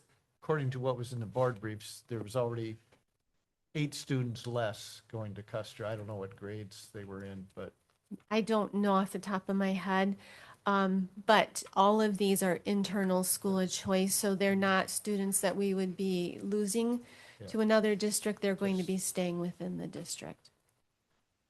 Yeah, and if I can provide any additional clarification in board briefs with any type of additional research, just let me know. Next is Custer to Waterloo, so- since I intervened there, sorry. No, you're fine, Darla. So Custer to Waterloo, that was a bigger group of kids. We had identified an area of 64 students because Waterloo's class sizes were very small this school year. When we took out the 4th graders, that eliminated 16 of those students. That left us with 48 who would be in grades 1 through 4 for 26-27. The current kindergarten enrollment within that group was 14 students. So we accounted for an additional 14 kiddos who would be in kindergarten for the upcoming school year. And I think this might be what part of what you were hoping for, Darla. There were, in phone calls to those families, there were 5 who indicated they want school of choice. And those families have filled out that form, and we will honor that for them. That left us with a 57 student increase going to Waterloo. Were you able to contact all of those families? All except for, I think there were 11. 11. And that'll follow the same with what you've already said. So. Yes, so in fact, all of those families, every single one of them, we mailed a letter home to them just as a follow-up. So we worded it like, your new school is excited to have your child attend, gave them information about open house, all of that, and letting the families know that they would be receiving this letter as a follow-up or in response to a message that was left, and gave them all of our phone numbers to call us if they have any questions, and then we will also continue to try following up with those families through phone calls ourselves. That just made me think of something.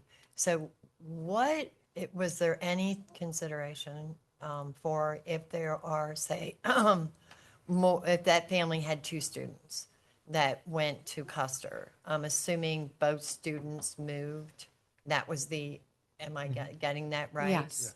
So it would be whatever's in the household would be going together. Correct. There was no splitting of that. It's all based on address. Yeah, okay. Yep. I just want to make sure that I'm thinking and trying to think of everything that we can Sure. ensure that the family's needs are Sure. met, that we've considered all of their needs. Yeah. And I appreciate that. Thank you. Yeah, and our goal was to, balance class sizes across the district, and I think we're closer now. So the next area had to do with Sunday events, and as we shared at our last meeting, Sunday events, not having Sunday events will help it's going to reduce cost. I think the other part though is it also reduces the strain on our staff when I talk about our staff, I'm talking about our custodial, our maintenance staff, and everything. So just making so that our district is not operating on Sundays. And then we look at, each year just analyzing if that's a good space, and we're feeling a lot of people upset about not having opportunities to have their kids involved in something on a Sunday at the school, but that's the elimination of Sunday activities here will be a big help. And that would include any rental of properties on a Sunday, or is that separate? No, Because if someone we talked about custodial. If someone wants to rent, they got to flip the whole bill. And that would include the cost of custodial maintenance. Custodial or maintenance, whatever you need right there. Understanding too that if you're coming in on a Sunday and it's February and snow's coming, we have to throw salt, you're gonna get charged for salt. Okay. Because you know, there, it may warm up at night, and so we wouldn't need it for that next day, but that one event, or we have to. So, no, it's really going to be trying to deter to the as much as possible people from using our facilities on Sundays.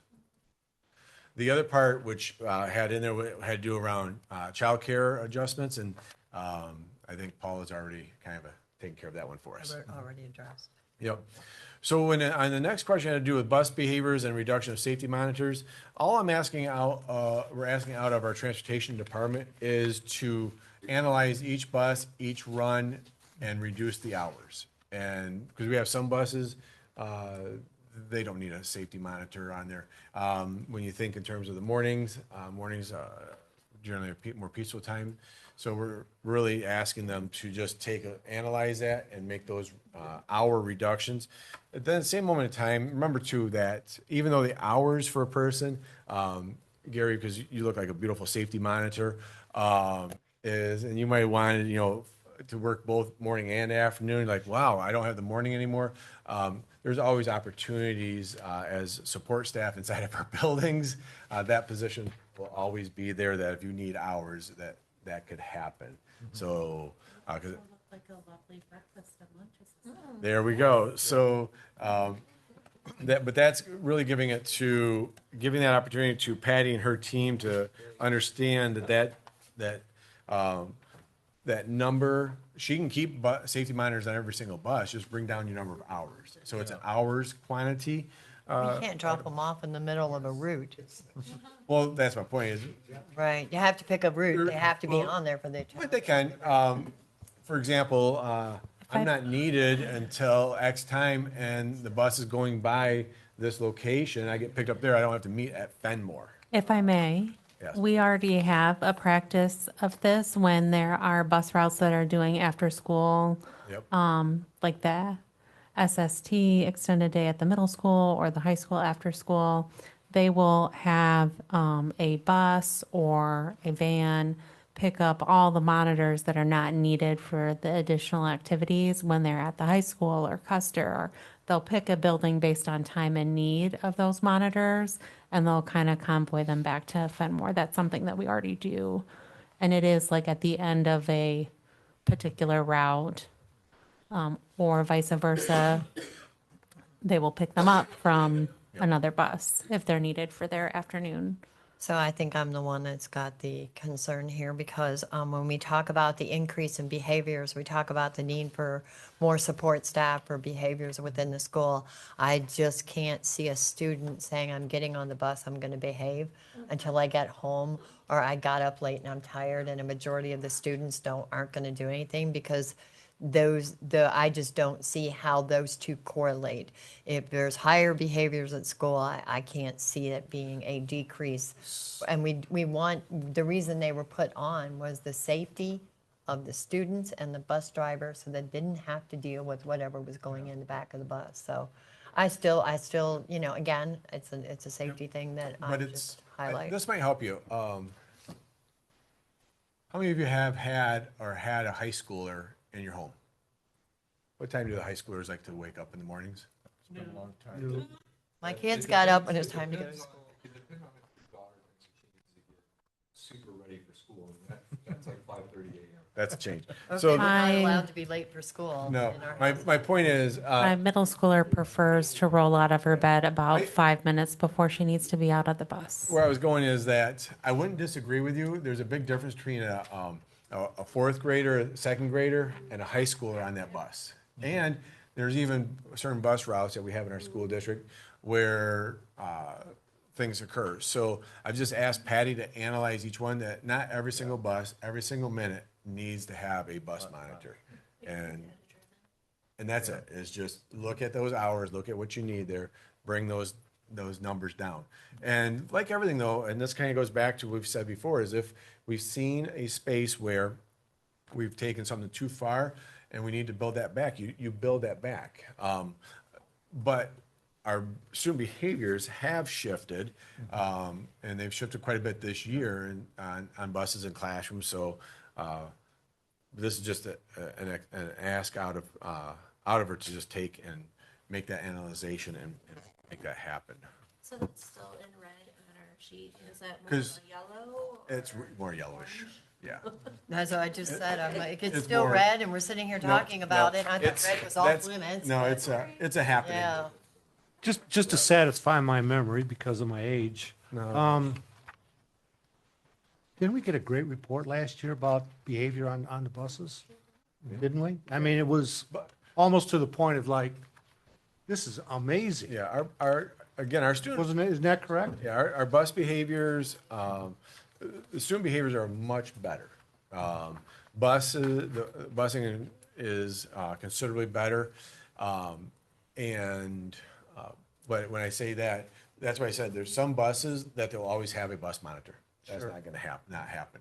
But there are some where we have a lot of bus monitors, like we need to really analyze, is that route and that time of day truly needed?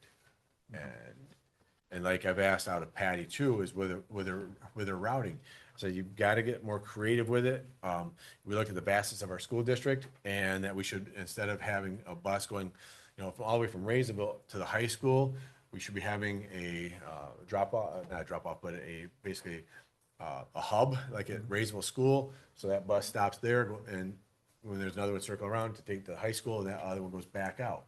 That's using our resources more appropriately. Less So- time on the buses. Less time for the kids, but also when we think about that turnaround and then we have to do. So I'm just asking her to really reimagine, rethink that area there. So the next set of items right here, and then I got, like, so I'm gonna go back to one other question was here. Mary, I know you had requests for documents, and so those documents were provided. Is there any discussion there? So I'm grateful. Thank you, Mr. Malalepsy, for that information. So I was provided with a spreadsheet that basically is an overview of extracurriculars, the staffing for that, what those staff are paid per contractual language, the number of students that participate in those programs, so that it was comparable to what we were given during our May 11th, 2026 special work session, because we got that for the athletic staff participant ratios. Just want to throw this out there. Man, are we getting a bang for our buck with all these co-curriculars, our during the school day classes. So some of these have student staff ratios of 109 to 1, 88 to 1. So I think that kudos to those teachers and staff, but also thank you for that information, because I think when we're thinking about how Darla has said that we are an academic institution and how we really need to think about how we as a board need to focus on achieving academic outcomes, that data shows us that, man, oh man, are we getting a lot out of our instructional staff. So thank you. What was, I read it, but I'm gonna tell you, I don't have it memorized. What extracurricular activities were staff was 88 to 1 or those? I can tell you. Well, good. I don't remember. Okay. So if we are looking at, each one of the class advisors, the number of students in that class is to one faculty member. So the class of 2027 is 291 students to 1. If we were to look more granular, thinking about a teacher, our middle school band director is 88 to 1. One teacher to 88 students. So that's a huge bang for your buck, right? Some of our athletics was 14 to 1. So it's really powerful to look at that data and go, wowie zowie, we're getting a lot out of these staff, right? So other things that are on here, if we also want to look at even smaller numbers, right? Comparable to some of our athletic teams. So what is, okay, so student council, it's still 10 to 1 at MHS, but they don't get paid. That's a volunteer position. So tremendous bang for your buck.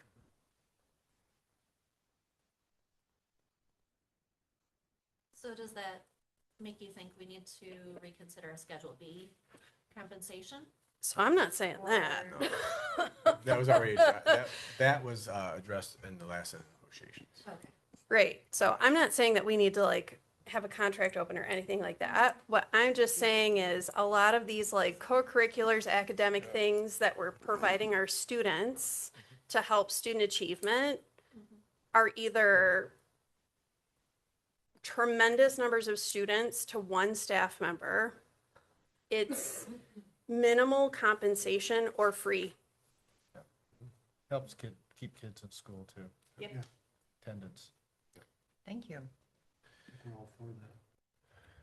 So I'm going to kind of weave the next two items together. So there was a conversation had to do with security. And we're not talking ACAP, okay?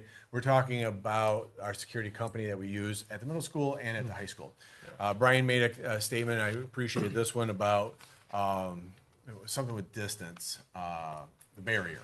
I think it was like the idea of keep the perimeter. I appreciate that. So with that, the other question was, like Stacy had posed, like just investigation into options around the guard shack. So there's that gets kind of tricky when we think about that barrier. In conversations with Steve and we're going to talk with Mrs. Tedora, all we're going to do is reduce hours. And some of it is, like, for example, at Monroe High School, we've had in the past a security guard out there in the summer. And it's like, okay, so I'm talking to Steve, what's our purpose for that? Is there that need? How late in the day in the regular school year? So for each building. So again, that goal was just to reduce 1,000 hours, and that would happen without impacting the normal day-to-day operations of our buildings. And so that perimeter, we're not doing anything with the guard shack right now. That's a big conversation later on, but when it comes to the inside the buildings and or that is where are those areas that we can just reduce? When I say that, I'm not necessarily, there's so much technology in today's world. Maybe it's a drone. I don't know. But we can change a policy against the drones. But what I'm trying to say is, Right. Whatever we can leverage with technology. I'm not wanting to keep a person out there in the shack. I'm just trying to say, let's keep the perimeter as far out as we can keep it reasonably. Yep. Nope. Telehealth, why can't we do telehealth, Well, through the guard we've, shack? it's kind of funny, Carrie, we've already walked that, Mr. Payne has already walked out what that could look like at the guard shack. My understanding, maybe I misunderstood. When I hear you say the perimeter, I was actually thinking, here's the gate, here's the guard shack. We have a gap in between. That's what I thought you were talking about, the actual physical I don't perimeter. want the perimeter to go to the front of the Front. building like Yeah. that. Right. The sidewalk. Let where you everybody walk Right. in. So- It's like, stop them before they Yeah. can get that far. The So rest you of- weren't suggesting that it goes to the fence line? No. You were suggesting, okay, that's what I thought you meant, sorry about that. So Monroe, It's a clarification. what might help even more is Monroe High School is a fortunate building when we start to really look at the layout in comparison to the rest of our schools in our district, right? As an example. And so we already have a built-in perimeter. Yeah. And so instead of lifting the gates, say, okay, come on in, and then the next level of so then really the first level of security is the front doors, okay? And so that's what you're saying. So I appreciated that. Motion As detectors on opposed the to the gate. middle school. Right. You have them? Yeah. I mean, you may, this is back to us talking about ACAP Yep. and threat matrix. I mean, you may want to use pylons at some point, concrete pylons, if people are starting to use cars as weapons. At the doors, yep. Right, I mean, let's hope we don't get to that point, but. Look at in- what in our- happened in Metro just Yes, last week. that's- yes. We've That's why actually- they went to Yeah. those barriers. Brian, we've actually had that conversation in our school, in our meetings. That's why we have ACAP, to That's look great. at those threat and Yep, assess them. Yep. That's great. So the last one is, did all questions get answered in regards to ProMedica and that part? And so then, Tom, your last one that you had was around the facilities. So a couple of years ago, we did an analysis with our rental fees. We're gonna go back to that here this July and really look at it. I appreciate your quote greatly is make sure we don't lose a penny here. Yeah. And so understand as a board, we'll look at that. That means that that number will potentially go up, and you may end up as a board hearing rental people fees complain for to you facility. about rental fees, okay? Yeah, rather you're complaining about it than Yeah. Yep, I'm leave just, money on the table, right? no, well, I don't disagree, because obviously then you have the wear and tear, you have all the other things go into hand with that, so, but, we'll look forward to bringing that to you, this It's July. Catholic Central to play on the field. Saturdays. Well, I think they've got spaces. I did work something out. So the last item that was on that detailed list is, it had to do with prioritization regarding staffing decisions, including rationale behind reductions and increases in certain positions over others. And so I wanted to just take a moment and ask my cabinet, I'm gonna start with David, if you wanna take and speak a little bit about that, because I know that's where we spent as a cabinet a lot of time. And when we talk about, and make sure your mic's on when you get fire, as you're firing up here. We spent a lot of time in that arena around the prioritization, and how we came up with why we did what we did. And, we would understand too, we go back to the drawing board a lot of times, on that, but I want to have each, cabinet member take a moment. It's basically, it's Terry and Dave, because I know that this was an area that they spent, numerous hours, so. David. Sure. You know, like looking at our, you know, and fortunately I have this data because we had a meeting with our union last week. We reduced the number of social workers from 12 to 7 in the district, knowing that 7 allows coverage at all of our buildings, and we also have a commitment from the ISD to provide additional social workers in our building to fill gaps. All right, you're gonna have to go, if I'm writing, unless you printed it out for me. I did Okay, not. give me a second. Sure. Social workers? Yep. Went from what? 12 to 7. Okay, thank you. Is that on this That's on your green one. staffing chart? Yes, ma'am. Okay, that helps, thank you. Um, I just need to highlight that we discussed. Our district PBIS coordinators went from 2 to 1. And we had kind of a slew of titles with folks doing similar jobs. So we have restorative practice coordinators, restorative practice analysts, we had deans, we had student success teachers, and we went from 17 to 14 in our district. Again, coverage in all of our buildings. Okay, so these are grouped together on this chart. There's not an actual line item for these. Oh, you're on that chart, okay. You Okay, can look at it. Yes, All right, so you went from how many to how many? 12? 12 to 7. 12 to 7. That is the social workers. Those are social workers. Well, I don't know if it's listed on there like that. Restorative practice coordinators, restorative practice analysts, deans, student success teachers. We went from 17 to 14. So when we think of like behavioral support, low-level discipline, low-level investigation, repairing relationships, 17 to 14. so you said restorative practice coordinator / analyst, school improvement coach, and the school success teacher was in that category. Yes, And deans. and deans. Real quick, Dave, this is general fund and grants? Or, It's a combo. Okay, that- Combination, yes. And then I think the other, reduction, on the academic side was a restructuring of how and where we place our school improvement coaches. And you'll see that on your document as well. And I don't have the number in front of me, but I could look it up. Oh, so they With weren't the- part of the 17 to 14. Nope, school improvement coaches are like academic curriculum support within the buildings, Yeah, 13 down to 8. 13 to 8.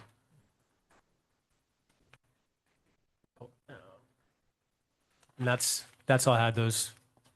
Appreciate that. So the numbers. question that I had, and I brought it up at the other board meeting, and it was related to the teacher count. So in the contracted services report, there was a question whether those teaching positions, what was going on with those, and whether there were more in the severance package because you opened that up. So have you included those teachers in your count? Because well, the other thing was we didn't get clear on how many of those positions were being filled with other staff, like you indicated, and where we're at with those. So Terry, you That want to start? is- I thought you don't have any in your category? Oh, there are secondary teachers. I know there's some at the high school and at the middle school where we adjusted staffing sizes based on school enrollments. Steve was able to collapse a couple sections at the high school. I just want to know the Go to amount this of page. teachers. Go to this page right here. This is your third page in. And you're gonna see, success teacher, support staff, teachers, elementary grades, Wi-Fi through 6. And you'll see, for example, kindergarten grades Wi-Fi through 6 went from 99 to 97. K-12 Encore, which is your art, music, physical education, so forth, from 48.93 to 47.93. Secondary teachers at 7th to 12th grade went from 78.12 to 74.12. Special education teachers didn't change. And then we had last board meeting, Georgian Academy had a 1 FT increase. So What I was talking about, though, was those teachers that took that severance. This- There was in the report was like 17 teachers, and then I heard that there was more from the severance. So those numbers are not reflective in. But they are. How are they reflected? They are, in here? because your total budget already reflects them being taken out and new position put in. So that was part of the clarification that I had requested was, can you give us the totality of those amount of teachers that we're discussing, and how many of those positions did you refill? It hasn't shifted from this document. It doesn't matter if I retire, if I put in my 2 weeks tomorrow or Terry takes the severance, like we're gonna fill where we need to. I understand, but We know how many. that has been the repeated question. What is the number that is included in those teachers, whether they took the severance? Because I believe the last time Is it someone vacancies? indicated that Yeah. there was more that was going to be in the severance, you were opening it up, and that it did not include other teachers that had resigned or retired. I just want to know how many. If I may. You have it right there. So in what I've calculated for your savings, I have a separate tab that I'm keeping track of itemized things. So, for example, 2 of the people that took the severance package at, one at Cantrick, that position is being filled by a school improvement coach reduction. So it's a transfer from the SI coach to that classroom teaching position, and that's reflected in the count. We have someone else that resigned from Cantrick that's being filled with a restorative practice coordinator that's going back into the classroom. Let me scroll down. So Cassie, do you have the severance document right there? Well, Oh, see, I've got I it up. asked for it like twice, and I thought I was kind of clear on what I was requesting. I can't follow like this So I guess, piecework stuff. I'm so I what you're understand asking- what you're doing. Are you I'm just- asking right now, is that you want to know that, okay, hey, we had 22 teachers resign? That's what you want to know, is number of people, number of resignations we had? Or Including everything in the severance. So on that contracted services report, there was approximately 15 or 17 teachers. And then I heard that we're opening the severance up. There could be more teachers included in it. I'm just talking about teachers right now. Yep. And that we were also discussed that there was maybe more resignations that had been included. So for me, I'm looking at these, and I did go to your staffing chart, and I went through every single one of those, looking for all of those teachers in it, and it's not on there, or they're, so. So I have just wanna know. I have a clarifying question. You're mentioning a contracted services report, which is our third-party staff, but then you're speaking about teachers. So I just want to clarify what piece you're looking at versus the information that you need, because So- you're speaking about 2 different things that are not directly correlated. So I just want to make sure what information it is that you're asking for, and I can probably provide that to you in board briefs. Probably where Because- we're at is if we go back and listen to the conversation that we had previously on this, probably the last two times, the last one was probably the most beneficial in asking, hey, if there were that many teachers on that, and I believe it was contracted services, and I thought that was the report that we were referencing, but I would go back to that conversation and just, look at what that was. If you can tell me what information it is that you're asking for now, I can't review what was already said if I wasn't present and don't have notes on it. So I'm just trying to make sure I think I can help. that There's the 19 information that I have, How many took the severance? 19 teachers.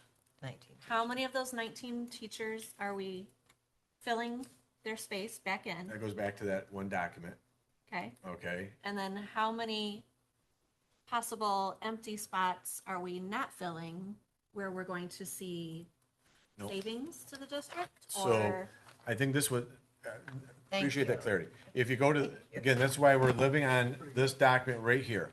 That page 3, okay? So I guess the best way I can say to you is this, is that next fall, kindergarten through 6th grade, currently this year we have 99 teachers, 97. So if all 19 teachers took the severance, they're all elementary, guess what? 97 are going to be in our buildings next year. Right. So if you want to think about it, where is the district saving money? Is we are not replacing 2 teachers at the kindergarten through 6th grade level. We're not replacing 1 PE art teacher. We're not replacing 4 teachers 7th through 12th grade, and that's it. So they don't necessarily, I understand what you're asking Yeah. for, Darla, but they're not the same thing. They don't correlate. It's not a one Like, for it's not, one. we're not talking about replacing a Bill Smith with someone. It's, we've right-sized, I guess, the teaching staff within the district. It doesn't matter if, I know you're asking about who is on the severance package, but we look at the total number. So I think they're 2 different things, and that's why none of us are giving you the answer that you're It's looking just- for. It becomes hard because like, even if you take the severance out, we've had other people that have already have resigned, and so they're getting filled.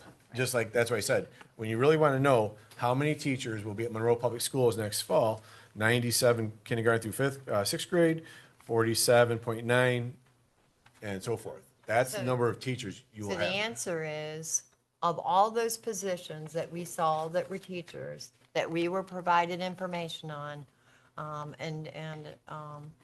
all of those positions are refilled except for these couple listed here. Is that what I'm understanding? That's exactly it. And how many, so all of those were with lower, So we budgeted them. So what Cassie did is she budgeted for a teacher who is either, which we already knew some resignations. We already know that we have the severance package, is that they were budgeted at a step 1. Now, there's some positions that we already knew were leaving. We can't, there's not gonna be a step 1 person because it's gonna, so she budgeted it higher. So we've already put that into play to make sure we're, again, staying as accurate as possible. But, because there's some we know we can't, like if it's a special education teacher right now, for example, we're budgeting that one to be substantially more with it. So I think when you start to look at the board behind you here, when we look at the kindergarten through 6th grade, includes restorative RLC, that 1.4 million, that's a total number. And so when we started talking about the severance and what did that do, okay, that's part of what it did. Then and so those positions that aren't being backfilled. And that's why I said you only had, when we talk about the impact in the classroom, 2 kindergarten through 6th grade teachers less for next year. And that's staying with when we talked 2 months ago, oh shoot, it's almost 3 months ago now, about class sizes, right? And so that's still sticking within those parameters. That's why we made that next shift of balancing Waterloo and Hollywood, so that those class sizes will be more equitable. David, I have one clarifying question. My math isn't mathing. Yep. You said the restorative practice coordinator and analyst, the PBIS and the deans went 17 to 14. And restorative practice analysts, coordinators, School success teachers, you're probably missing 2 in your count. SST, student success teacher. Okay. I see 2 and 2 with no. No reductions there. Okay. So if I add those up, I have, So restore, okay, so Deans, we got rid of all of our, I mean, if you, we have 7 plus 8 plus 2. 7 plus 8 plus 2 is 17. Got So, it. and then it's the second number that I'm Yep. not finding, 12, we went from 7 to 12, right? and then we still have 2 student success teachers. That's 14, Yes, that's how many we have. plus the PBIS, we have 1. I didn't include those in the 14 or the 17. I assumed you had. So it's actually 17 Okay. to 15. So it could be if we I did, included the wrong yes, number. yes. All right, So thank it'd you. be 17 to 15 if you include that one in. It would be 18 to, 17, it would be 19 and 15. okay, 19 and 15. thank you. Sorry. No, it's my fault. No, I didn't hear what all those 3 things were. Thank you. So I appreciate getting that figured out. So this, when we, again, back to the teachers, we're very much focused on the adherence to what the board has asked out of us. And so that's what you see in front of you. And so with all of those changes, you can see that it did move us to almost 6.4 million. Again, that number could shift down a little bit based on the positions that get filled, because some are not going to get filled.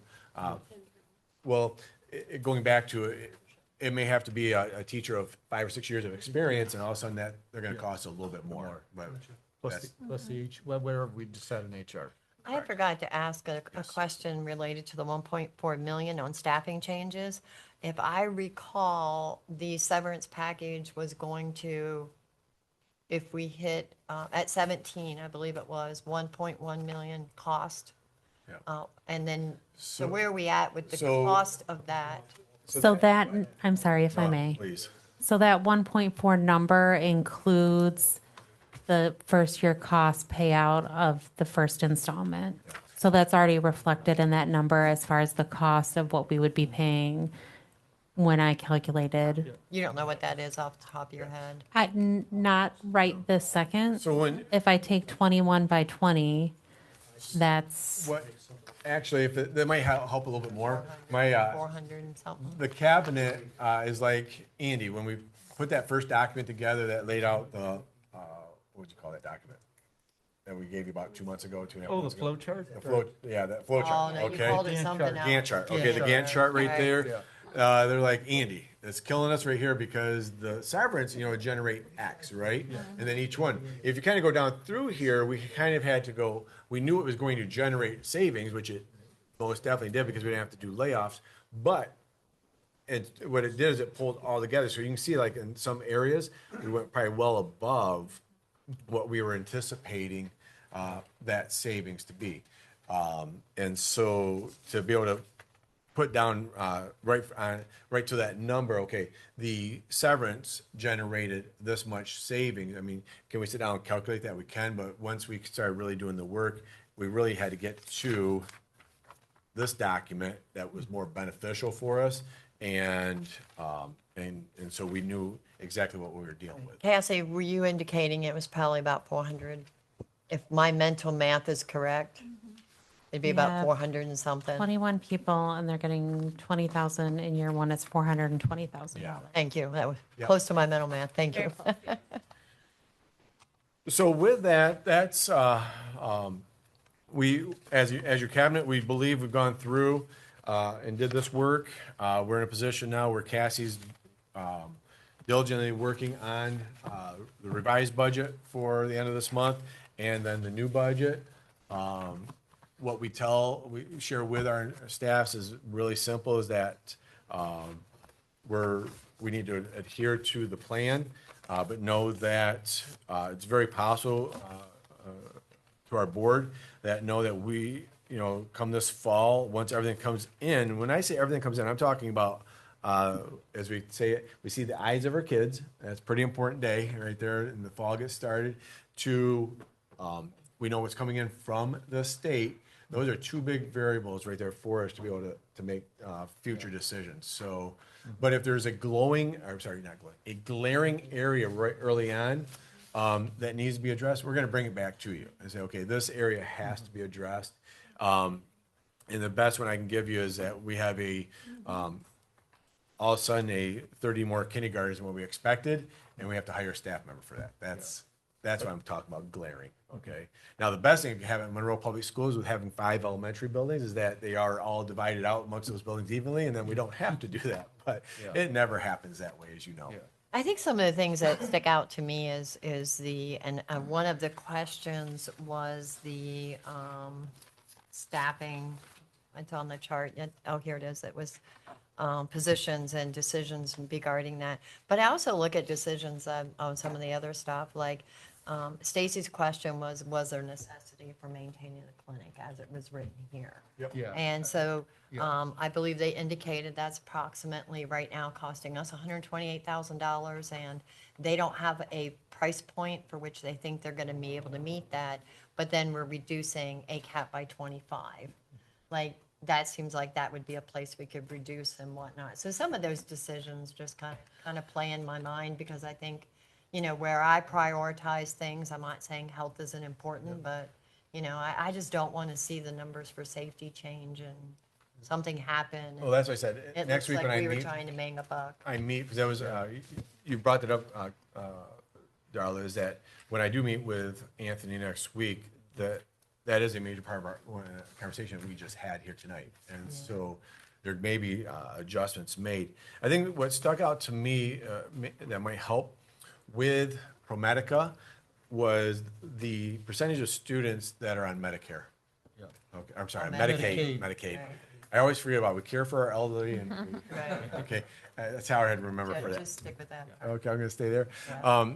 And what they described to me though is that that percentage it's a big percentage, but it's our kids that are coming in there and utilizing them because that's how they are getting their medications Yeah. and their so it became that's of They can't afford doctors. they can't afford any other way, and then they don't have to worry about the transportation. They don't have to worry. So that became of a that was pretty.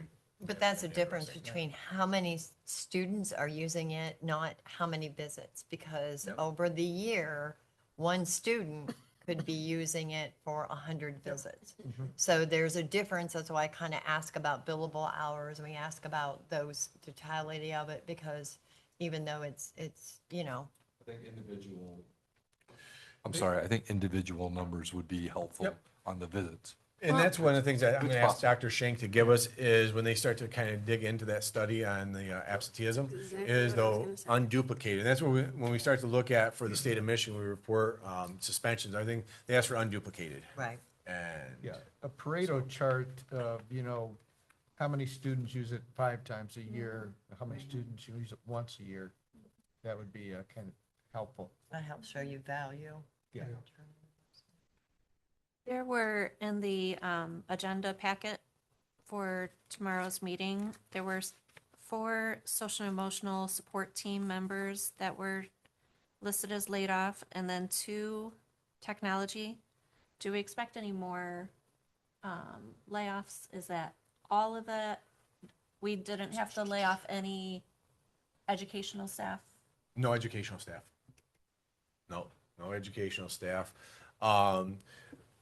Cassie reminded me of this today, is that a fair amount of positions that have been reduced also is third party. So we're not incurring the layoff cost on them. And the unemployment, yes. That was my question. I had Yep. asked So- before this, what's our Yep. So Darla, I'm going to have Cassie take care of that because I learned a lot when we were talking about unemployment today. So So as a school district, we're a reimbursing employer, not a contributing employer, which means on our wage base, on our quarterly reports, we don't have to pay in. We only pay annually based on the claims that are actually filed and paid. So we don't have a multiplier rate it's actual claims paid by unemployment, actual people filing and receiving unemployment benefits. Oh, okay. Mhm. So that does change the conversation. So, based on that, I know we talked, Andy, sometimes the verbiage and language we use matter. So when we're talking about positions and we're talking about whether people are being laid off or not, that would contribute to a cost there. So of our current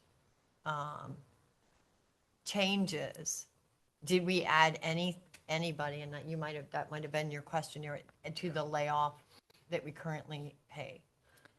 Number of people. I would need to look at there is for example, all the severance folks, they're either retiring or obtaining another job, so they would not be applying for unemployment. Of our 3 clerical staff members that were laid off, one is applied for retirement. The other 2 could potentially apply for unemployment because they're directly hired. The social workers that were laid off could potentially apply for unemployment. The contracted dean of students, those would be edu staff's responsibility. The contracted, I'm trying to think. Yeah. What we're going to do I'm trying to for you think is we'll go layoff through wise. and actually give you a number of MPS staff that are laid off, so you would know. But Because when that's Cassie cost. builds, So Right. if we're trying to reduce cost here, but we're increasing costs over here, there's, yeah. well, you're still going The to, cost of unemployment is certainly less than keeping the person I on. understand that, but there's. But I costs understand your associated. point that there would be a cost, But it'd there would be a potential cost, but it would be difficult for me to project out based on Oh, I understand that. potentials. Yeah, I understand that. but what Cassie will have to do for the 26, 27 budget, she'll have to, as she's doing right there, going, okay, I've got this many people, they made this amount of money, and I've got to set aside in the budget for layoff, for unemployment costs. Because we hear the word a lot being used, and I just wasn't Yep. sure if we were even applying it appropriately in the changes that were made. So with that, are there any other questions? I do have some things, I mean, I know that through board briefs, we'll get other answers to you. And then, but I think unless there's something, I think we've captured everything everyone's requested. Anything that could be followed up on tomorrow's board meeting, probably. We have that on our agenda still, so.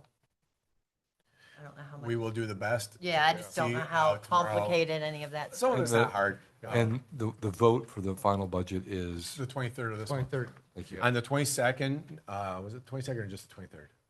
So because that's the second meeting of the month, we only have a workshop on Monday. So Monday would be when I would present the information, and then Tuesday we would have Yep. the required 26, 27 budget hearing where you guys listen to me ramble off a bunch of numbers, and then you would have the vote at the board meeting. Yep. And that's a proposed budget, so it's adjustable throughout the year, correct? Yes, it can be amended during the year. That would be your initial. Yes. And Mr. Shaw and I discussed having a much earlier First Amendment based on when stuff comes out from the and what the state state and, gives us, and things. And the board would be involved in that before any decisions are made. The only amended budget can be approved, only budgets can be approved by the board. We can work So the within the I just meant that functions. we had the information. Yeah, so when we go to amendment is that she's shoring up everything from our student count to what came in from the state. Yeah. But then we're also gonna be, we've already been having conversations with you about, hey, we have this area that we're struggling in, and we're gonna need to add this back in. Or, some, we're gonna just stay status quo, everything's working just fine from there. And we've, like I said, to Gary's point, we already have a running tally, our list of stuff for you. I appreciated that. So the other one was, it was requested that we put on here to Tuesday special meeting appeal process. So we were asked just to have a conversation here, so I want to just kind of give this over to Mr. Heck and over to Darla. Yeah, so just to give a little background, there's been, as you're aware, a lot of back and forth between Mr. Thompson, who is Mr. Lechner's attorney with the Thomas More Law Center, and Jeremy. Finally, there's a lot of just back and forth questioning. And so finally, Andy and I basically said to Jeremy, why don't you just call him and find out what he wants? And that was very beneficial because basically he just wanted a guarantee of a amount of time to come in and present their position relative to the decision on the Title IX complaint.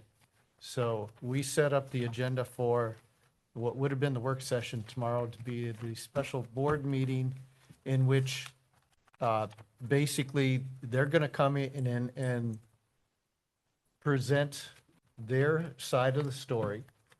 It'll probably be Mr. Thompson, I'm assuming Mr. Lechner, maybe Mr. Lechner's daughter. And the procedure is we're going to listen to them and we're going to give them, hopefully wrap it up within an hour or so, go over what they believe the decision should have been and whatever supporting evidence or discussion they have on that. It's not going to be a trial. It's not going to be a debate between us and them. We're going to, what we've told them is we will listen to you. The only, the format that Jeremy and I discussed would be, so that we're giving them basically uninterrupted time, would be if you have a question that, to clarify a point that they've made, jot it down, give it to me. I'll ask them to clarify this point, but we're not going to get into a questioning back and forth as far as, like a debate on the different points that make. Then, when it's all done, because Mr. Thompson may put out certain legal positions for their side of the story, Jeremy is going to create a legal document which we will review based on the legal positions, not necessarily, whether they believe Title IX was violated or not, but if he brings up certain legal positions. So Jeremy will give us his opinion on those legal positions. And we're going to get together, I think either the 15th or 16th. Yep. In a closed session. Yep. With Jeremy. He will come in and present his positions on that, and we can discuss those. And then at the next board meeting on the 23rd, we can make a decision, obviously in open session, to either consider their points, which may include opening up the investigation, or we just affirm the results of the decision maker that already stand. So that's the basically the format for tomorrow. There will be the typical public commentary. Two times, correct? Two times, either before for agenda items only and afterwards for anything. So if there are some members, yeah. And hopefully we can contain that again within, wrap it up maybe 6:45, 6:50. I think that's one of those, our stated policy is 3 minutes. I think that I probably would be a little more, stick to that, but based on what the conversation is, it's difficult to cut off certain things. And I find that sometimes that might be, but so everyone's clarification, 3 minutes is my stated and desired goal, but I'm not going to be in a position where I feel like I cut off somebody. If you tell them to wrap it up, that's good. And we intentionally made sure to put comments at the beginning and end because that's our normal practice in a board meeting. So we don't want to differentiate here. And the other part being is that why the 23rd of March of June? In policy 2260, it talks about the appeal to the board a decision. And so that's what they're doing is they're appealing to the board based on policy 2260. We will have then that period of time, in an attempt to resolve the complaint, the board shall meet with the concerned parties and the representatives within 20 days, so they put their communication to us, so we're meeting with them. A copy of the board's decision, deposition of the appeal shall be made within 10 days after that meeting. So that's why that 15th or 16th, Jeremy will come in, have a conversation with you, and then you would make any kind of decision after the fact. So, I was requesting for this to be discussed tonight because I think that any decisions we make on this should always be all board input. I think everybody should have a say in what goes on. In this entire process, the board has had two involvements. One was, and I can't find my notes, so I'm going off my memory. One was when the complaint was filed, we decided to give it to a third party. We voted on that as a full board and we made that decision. The second was the release of the report that we were going to find that. Now we're into an area, and this is where my concern is. This is an appeal. This is the way it's written. It's an appeal of a Title IX complaint. That's the way it's written in our documents. I don't feel that the board has anything to do with Title IX. I believe that's legal issues, and I believe that's far outside of our purview. But the way this board has always operated since I've been on here is that podium exists for anybody that wants to come forth and tell us what they have a complaint, whether they have a concern or whatnot, which meets the purview of our policy, because that's what we do. They bring it forward. We don't typically comment, not that we haven't in the past.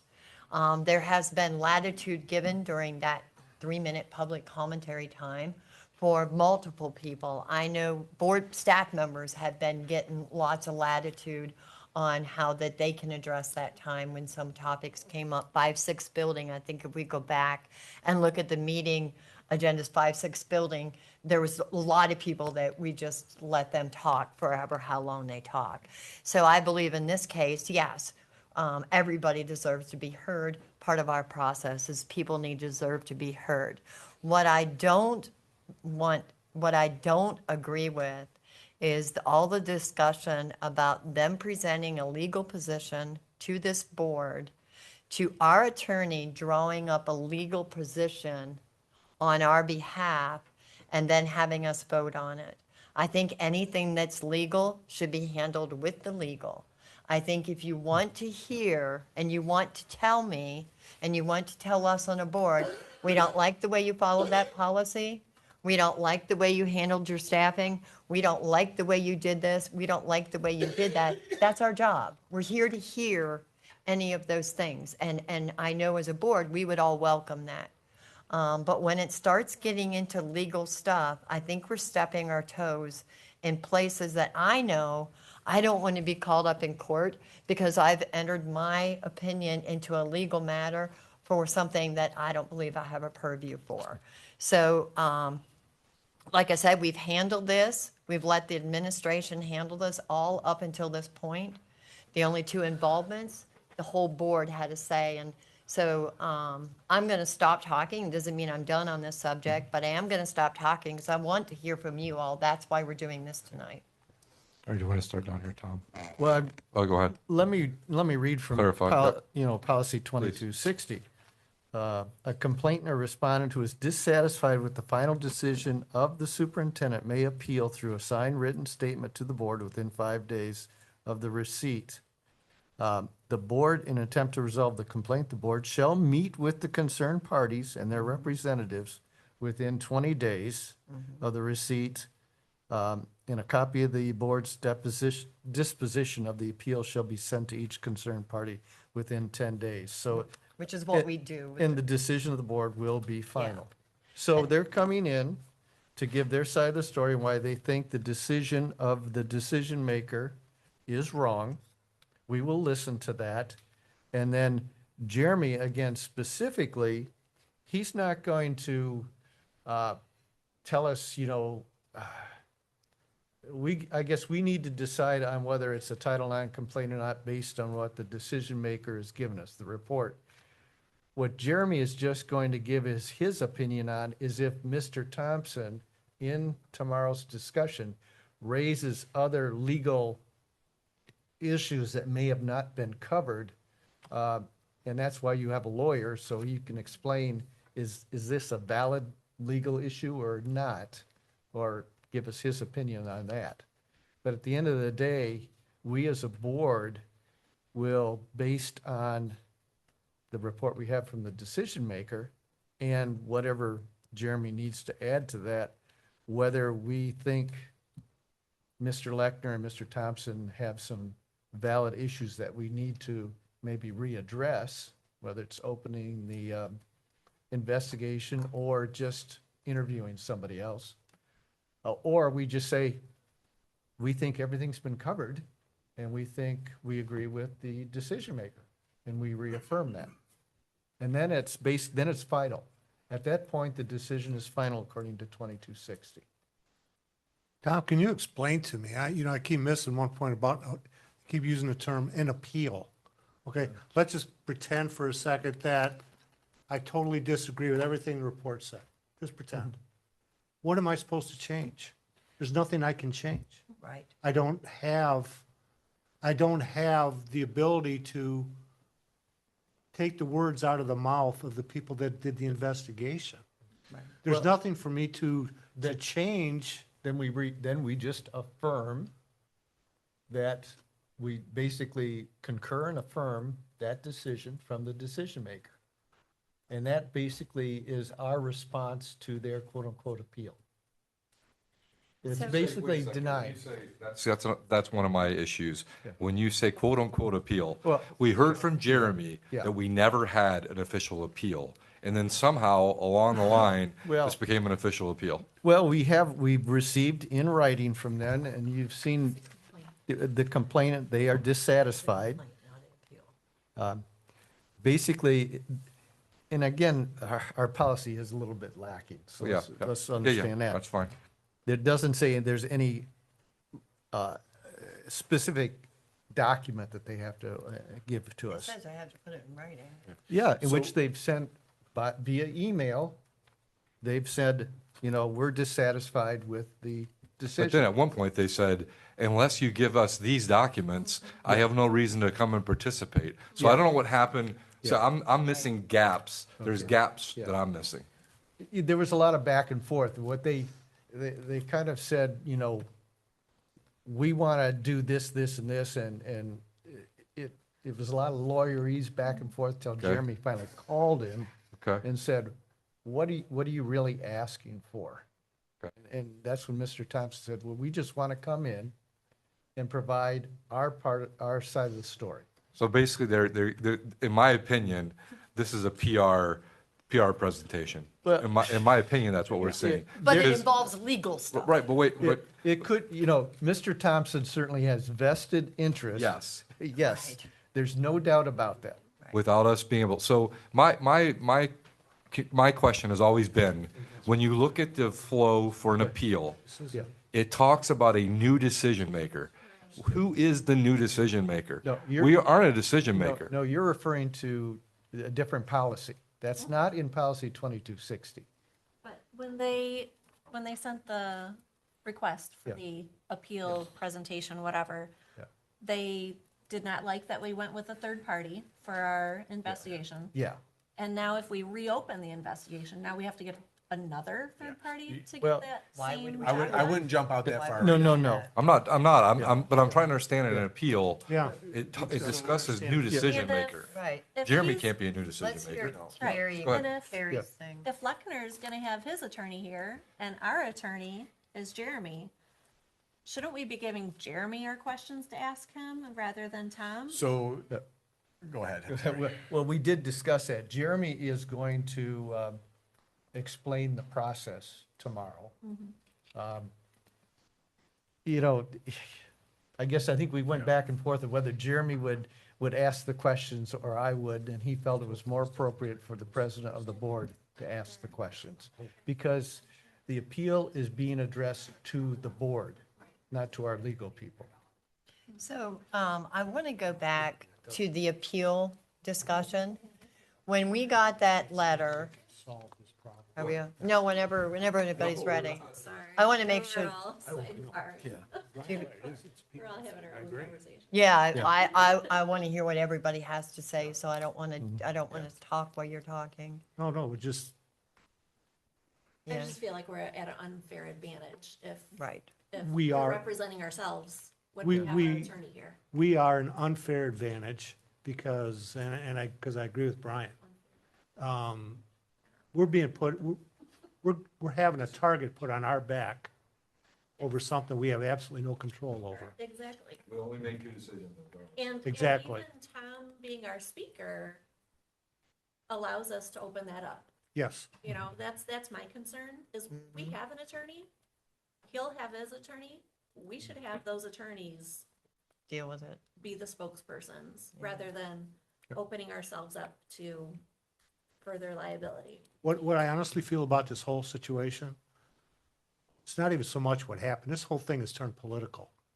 There's no And we're doubt right about in the absolute middle of it. Yes. Exactly. And we have done nothing to cause any of this. There was no decision-making on our part of anything, We didn't have any, none of it. And we are, like Mary just said, we're in the crosshairs. And I think we got to tread very carefully. Because anything you say is going to be held against you. Exactly. Yeah. You know? You're because 100% they're right. talking legal stuff. Yeah, That's this why- isn't a court of law, but yes. Yeah. they're Right. going to- We're a jury, you can't do anything. That's Right, why. we can't do anything, if- right. They're going Let me, after us. let me make a point. That is why Jeremy recommended that we just listen tomorrow. Yeah. We don't make any comments. The only thing, and hopefully is if he makes a point and we just don't understand it, we just maybe, repeat it. But, and then we just, again, absorb what he says, and then when we go into the closed session, then we have our discussion. I just So- feel this whole thing is, tomorrow's going to be another step towards something farther down the line. That this thing is not going to end, Because we're talking legal. Well, Because, not even legal. right, I'm when you talking start political throwing out Also, legal stuff and what they bring up that's legal, or what Jeremy's going to write a letter legal, I have to go back to the very beginning of this. And the very beginning was, that is not an appeal letter. Our attorney told us that is not an appeal letter. It is a letter to kind of stoke up, but that was not an official appeal letter. So I get it that we have a complaint process, and I want everybody in the district to follow our policy and our complaint process. The complaint process is not an appeal of a Title IX determination. And those are two different things. So the fact that it's even being called that, to me, puts us in a legal capacity, because Title IX is bigger than me. Title IX is bigger than this board. Title IX is bigger than the district. Title IX is bigger than the state.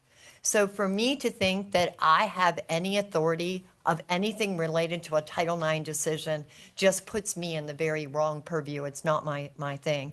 If we said that we were allocating time to hear their complaint, then we could do that like we heard everybody else. We have parents that come in here and bring complaints.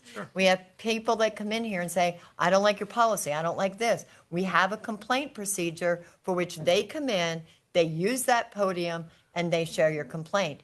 I am 100% comfortable with that. Let's follow the policy, let's call it a complaint, policy, and get rid of all this Title IX appeal stuff, because I don't think that's our window. So, but here's the thing, and I'm going to go to a term that was used earlier tonight, transparency. You call it anything other than what it is, then you're trying to hide something. But that's not what it is. But We can't, Nobody you made the understands anything case. else. Yeah. That's all that this district knows.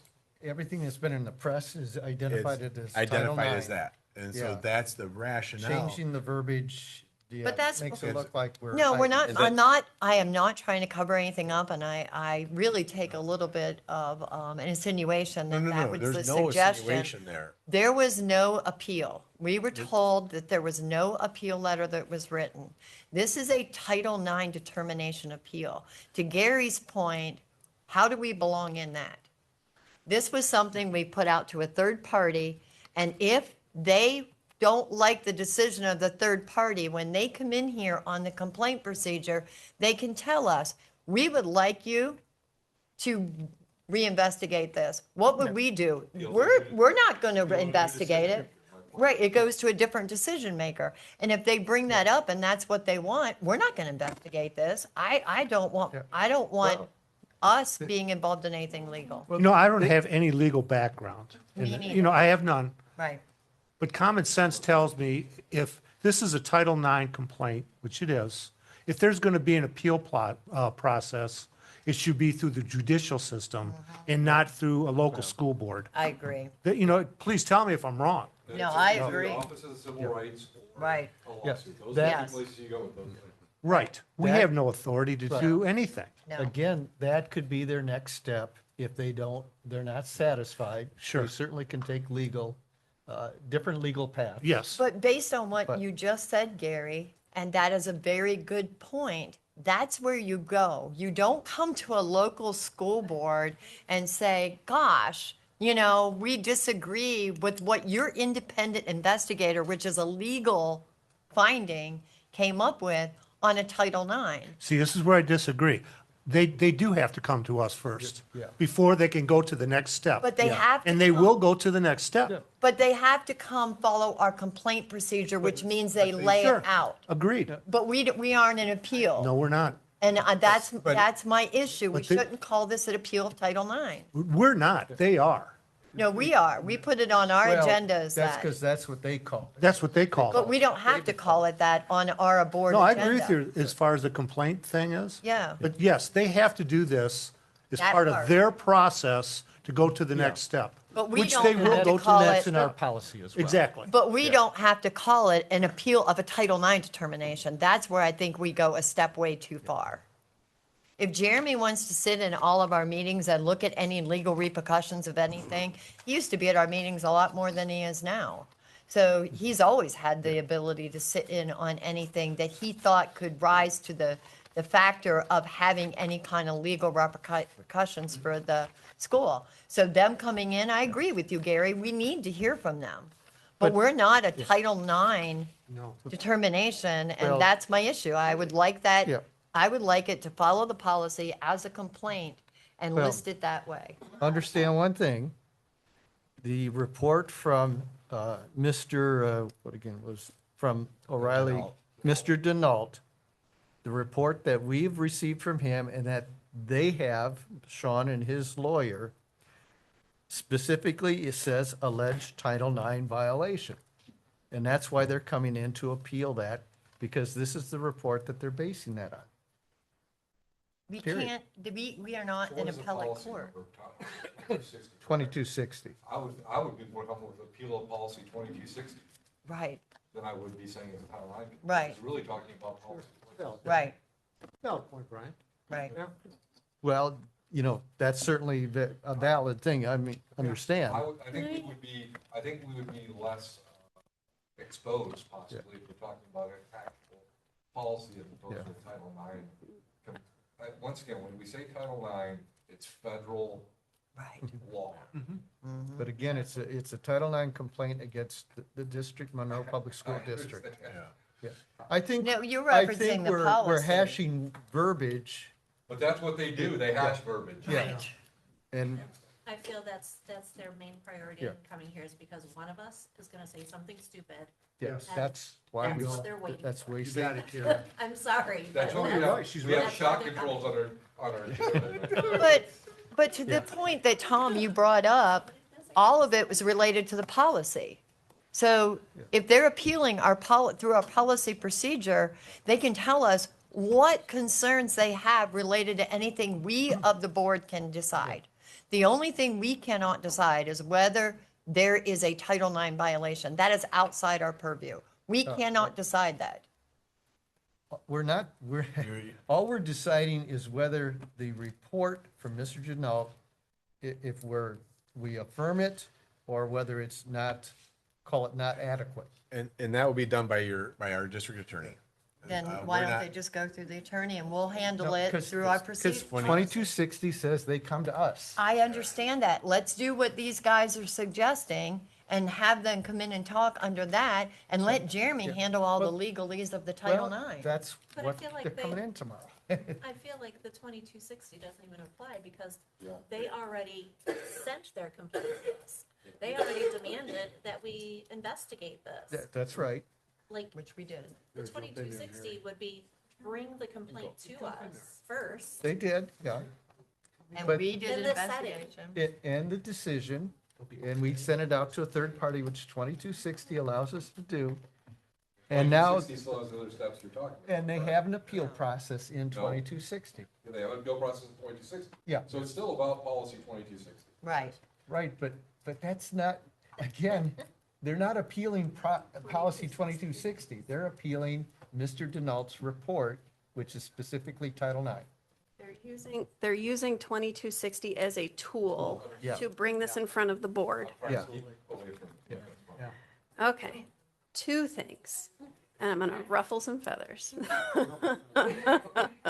So, one is, for my understanding and clarification, Tom, please tell me if I'm wrong.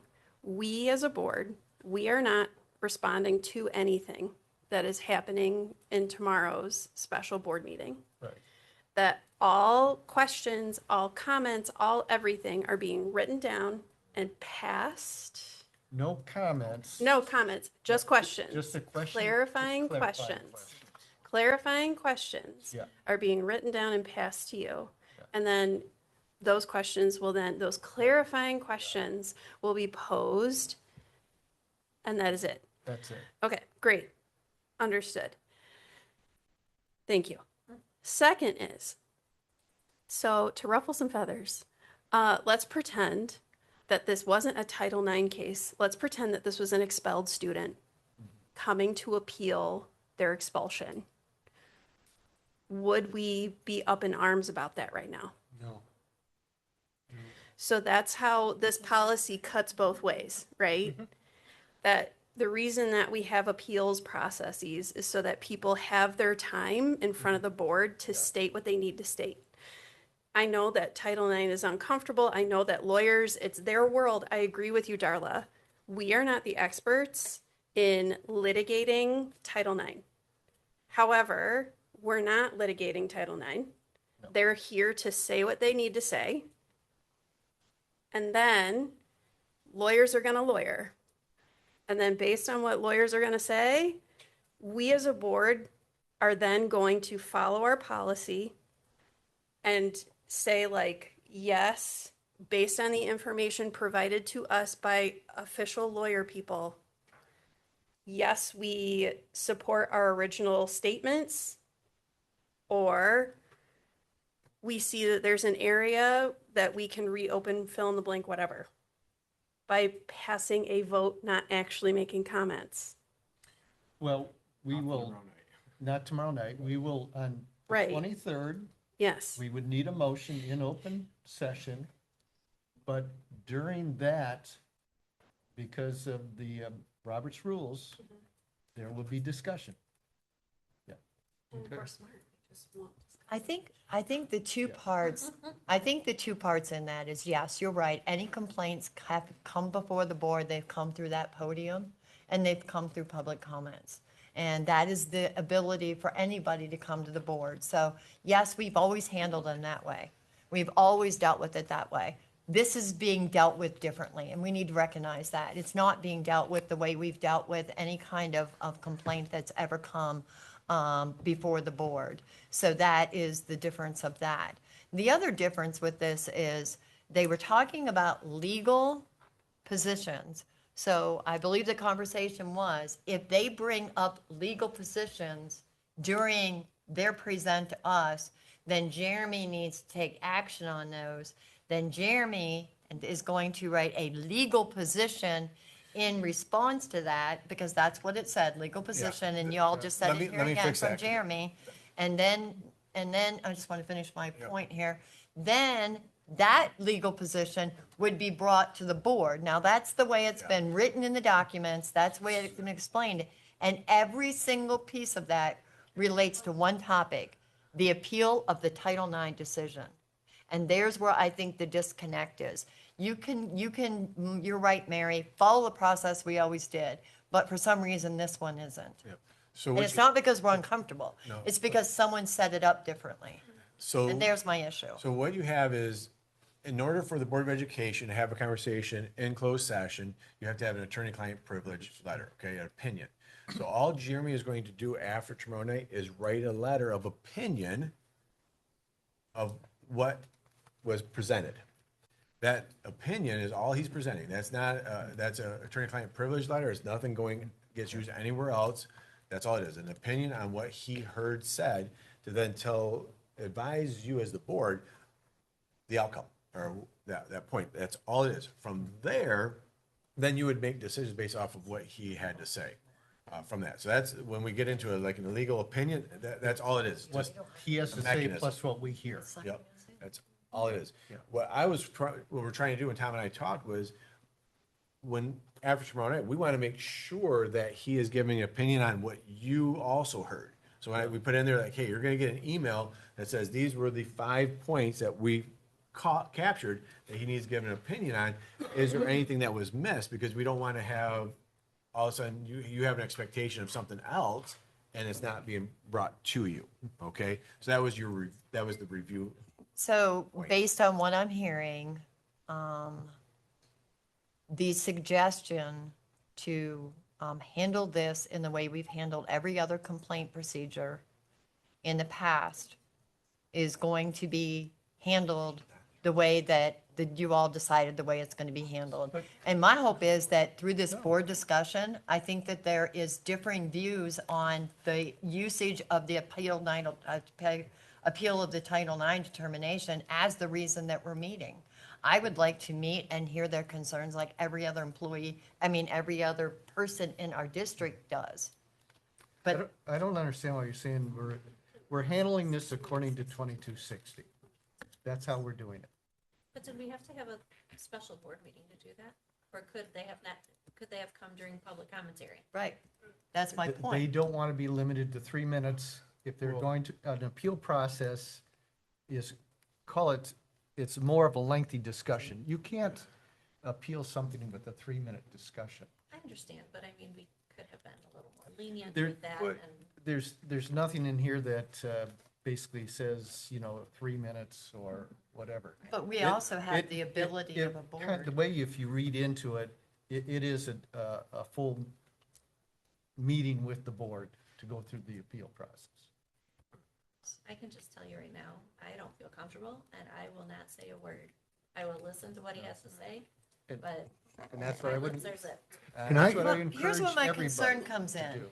Because we're listing it as a Title IX determination appeal, it's not an appeal of our policy. It's not an appeal of the process. It's an appeal of the Title IX determination. And to me, that falls in a different category. And the fact that we're sitting here listening, and then Jeremy's going to take us into closed session so we can all discuss what we heard and what issues and what we had, it's all related to Title IX. And again, I would like to separate that out to, yes, I want to hear and I want everybody to do it the way we have. How we've done it in the past, and I've already said this once, but just because it came up again, we have suspended the parliamentarian rules of the 3 minutes and allowed the people standing there as much time as they needed to bring their concerns and complaints to us. We have the ability to do that through our policies. We have the ability to do that through our parliamentarian. So to Carrie's point, yes, it could have been totally done that way because that's the way we've always done things. This is different, and there's my concern. That doesn't say you have to have a special board. No. No, No, Nowhere no, in the policy that says that we're It- required to have a special it- board. it just- to hear the appeal. We're just Yeah. bringing more light it to just says, right. uh, Exactly what I just it explained. says the board shall meet with the Right. concerned parties Right. and their representatives. And which I just explained, the way we handle But it- that in the past has always been through the podium and the suspension of time. And that could have been handled on this, and we meet We've the never had a obligation. formal complaint. You've had people come in and complain, but you've never had a formalized complaint. And so the rationale, the backstory might help. So the rationale around a special board meeting was, one, when we had a time limit. Two, for tomorrow night. Number two was this, is that we're trying to figure out how to just bring our portion to a close. Whatever they do after the fact, they do is our portion. So we could have titled it something different. Well, then the community's looking at it going, hold on, what's this? Is this something different? Two, technicality, we never really saw you give a formal appeal letter, so we're gonna, on a technicality, not hear it. And we already kind of, like the That was my statement- point. The other statement, well, but the other statement was made as well, why did you guys even use a third party? So we're already getting chastised. So the idea, and I get your point, so, but at this one right here, is all we would have heard, so you're denying even to hear our point. And- So if, to throw Yep. a curveball out, Oh, yeah. let's say we have 25 people that want to speak for 3 minutes. Yep. So are we accommodating that? So, That's a totally Yep. different matter. Because we don't have, And we do have a scheduled board meeting. we do. So what you, so I what? said, why did you? I'm put not it worried that about way? that, I'm just. Well, how long here's is a that gonna be? proposal is we accommodate as many as we can.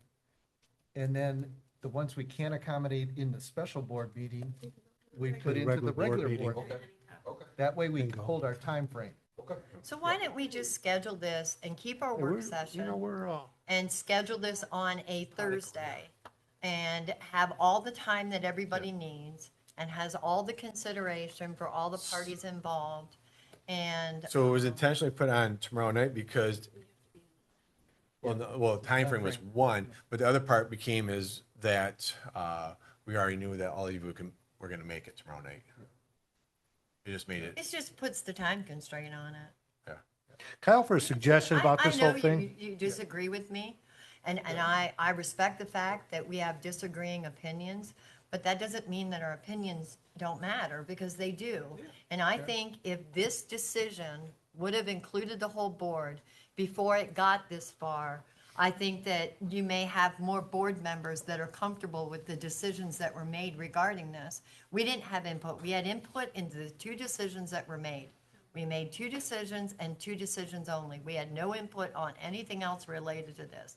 And now we're put in a situation where we must do something and participate in something that we were not considered from the onset. And the only way to fix that now is to hear what every board member is saying. And I hear what everybody's saying. And I don't think everybody agrees that the process that is set in stone right now should have been the process that was set in stone. And it still has the ability to be adjusted if we as a board decide it needs to be adjusted. I think we should have been discussed in the beginning. Can I offer a suggestion of this whole thing when it happens tomorrow night? See, I'm in 100% agreement with Carrie. We can't allow ourselves to get set up for something.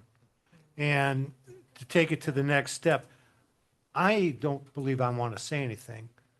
But if somebody has a question, instead of waiting till tomorrow night, maybe write that question down tomorrow and send it to Tom and let him have a good chance to look at it and think it through. And that's fine, but remember, the questions are gonna be related to whatever they say. It's only to clarify what they've said. What they're saying. Yeah, All so right. like, I don't understand what that means. What does Yeah. that mean? All right, I see your point. Yeah. So, the whole intent, again, to Andy's point, is we need to get the board's participation in this over. Yeah. So we get through tomorrow night and then we get the vote. Yes. Beyond that, if they want to do a, office of OCR. OCR, or if they want to do a lawsuit, they have to go into the legal system. This is just one step in And this their is- process of the legal system. And then. They have to do this. And our I don't participation agree is with that. over. I don't Not agree us. with that. They have to do it. They have to do it. They have to do it, not us. I don't agree with that because we have to follow our policy, which is a complaint procedure. And if they have concerns, the way it was handled. And so we gave it to a third party. If you have a concern that you don't like it, that we gave it to a third party, then you can stand at that podium like everybody else does and say, we think you should have given it to someone else. And we could also always say, okay, we can understand that. We'll give it to someone else. But for us to be acting like a decision maker and calling it that is my thing. It makes us appear like we are decision makers, and I don't want to be a decision maker in something I don't support the way it's been set up to do. I just don't agree with it. According to policy, we are the decision makers for this. On the complaint, yes, not the Not on Title appeal, IX. not on Title IX, thank But you. Title IX is the complaint. No, the They- complaint they are- is, They are The complaining, complaint is that we didn't handle Title IX the way that they would have liked us to no, handle no, it. they don't like the decision of the Title IX. Yeah. It's not how we handled it. Yeah. Yeah, They yeah, don't like the decision that we hired a third no, party no, to that's to not what have. they're appealing. They're appealing the decision from Mr. Denault. Yeah, in one of his letters, Mr. Thompson complained that we gave it to a third party, but our policy allows us to do that. Right. That's not a problem.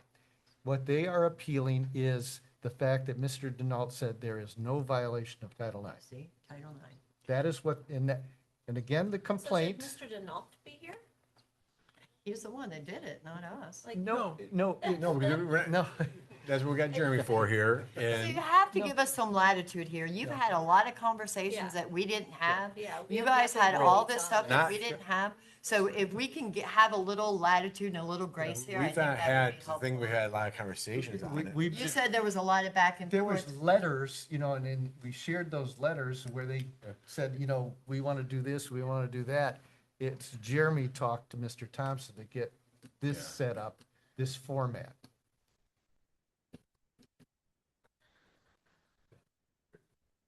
What's that? I'm not saying. So, sitting here right now, there is no way the language on our procedure is going to be changed to a complaint procedure rather than a appeal of the Title IX complaint. So Title IX, I'm asking. So I go back to, what are they coming in to appeal? They're coming in The- to appeal the way we handled They're it. appealing the decision makers' decision. The They're appealing the decision. decision makers' The decision. decision. So that's what they're coming in to appeal. They're gonna say whatever they need to say. So when we, so, It makes but, sense. but that's, but I our understand Mr. policy. Gears knows it, but you have a bunch We- of board we members accept here it. that It disagree is- with this. No, no, it no. is the You have decision. several board You members have- that don't agree with It this. became our decision, we'll accept it. So, Right, and we have an appeal process. I have a That question. says, this many days, do it. We could have done a technicality, but remember, I'm gonna let you, one second here. go ahead. Is that if you go back and look at the documents that were provided to you, there was one that right away in March, that came in from Mr. Thompson, right away, okay? And at that point in time, Jeremy's like, we might be on the clock right here, but he didn't state it as an appeal. And so he got there. So when did he state it as an appeal? So now we're gonna get into the technicality of it. And that's where we're gonna live, is if we say, okay, well, hey, you didn't say the word appeal on this date, so we're not gonna hear it, we're out because you didn't do it within the 5 Nobody days. here says we don't want to hear Well, no, them. that's what- We do want to hear them. I want Yep. to hear and follow our complaint procedure the way we handled every other case. Bring it in, let us listen to what you have to say, and then go from there. Can But I- when- Can I read, can I No. read straight from this policy that might be helpful for us?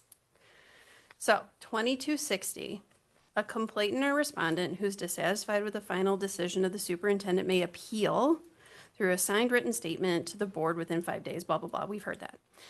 In an attempt to resolve the complaint, which it's interchangeable with appeal, the board shall meet with the concerned parties and their representatives within 20 days. We've heard this, right? Because Tom read it to us earlier. A copy of the board's disposition at the appeal shall be sent to each of the concerned parties, yada, yada. The very next paragraph says, the board reserves the right to investigate and resolve a complaint or report of unlawful discrimination or retaliation, regardless of whether the student alleging the unlawful discrimination or retaliation pursues the complaint. The board also reserves the right to have the formal complaint investigation conducted by an external person in accordance with this policy or in such other manner as deemed appropriate by the board or its designee. I'm curious if that last paragraph I just read means we can hand this off to Jeremy after they say what they need to say. We totally hand it off to Jeremy. And just like we did in the original issue, where in a closed session, we get a debrief from Jeremy. Jeremy gives us a recap. And then it's just a formal statement at the end, instead of us getting into the mix of a vote and comments and discussions and all of that, because that's what it was before, right? Where we didn't vote on, well, this is what the lawyers found. We vote that that's what the lawyers found. I'm curious if we could just replicate the process again. My only, it's not bad, bad idea. My concern would be that, again, Mr. Thompson, Mr. Lechner, who maybe have a vested interest in dragging us out, would say, wait a minute. We don't see a decision from the board if Jeremy makes that decision in response. So that's where I'm at. So after Mary reading that, okay, so are they considering the superintendent has made a decision? Then we send it to the third party for investigation because they weren't happy. Now they're appealing back to us because they didn't like that decision. When did the superintendent make a decision? When I missed the superintendent making a decision? Technically, well, just by procedure and process and. Because he was first, you were the When first handler. so Mr. Denal, on behalf of the district, myself, submitted that back there. So you're right, when it's all said and done,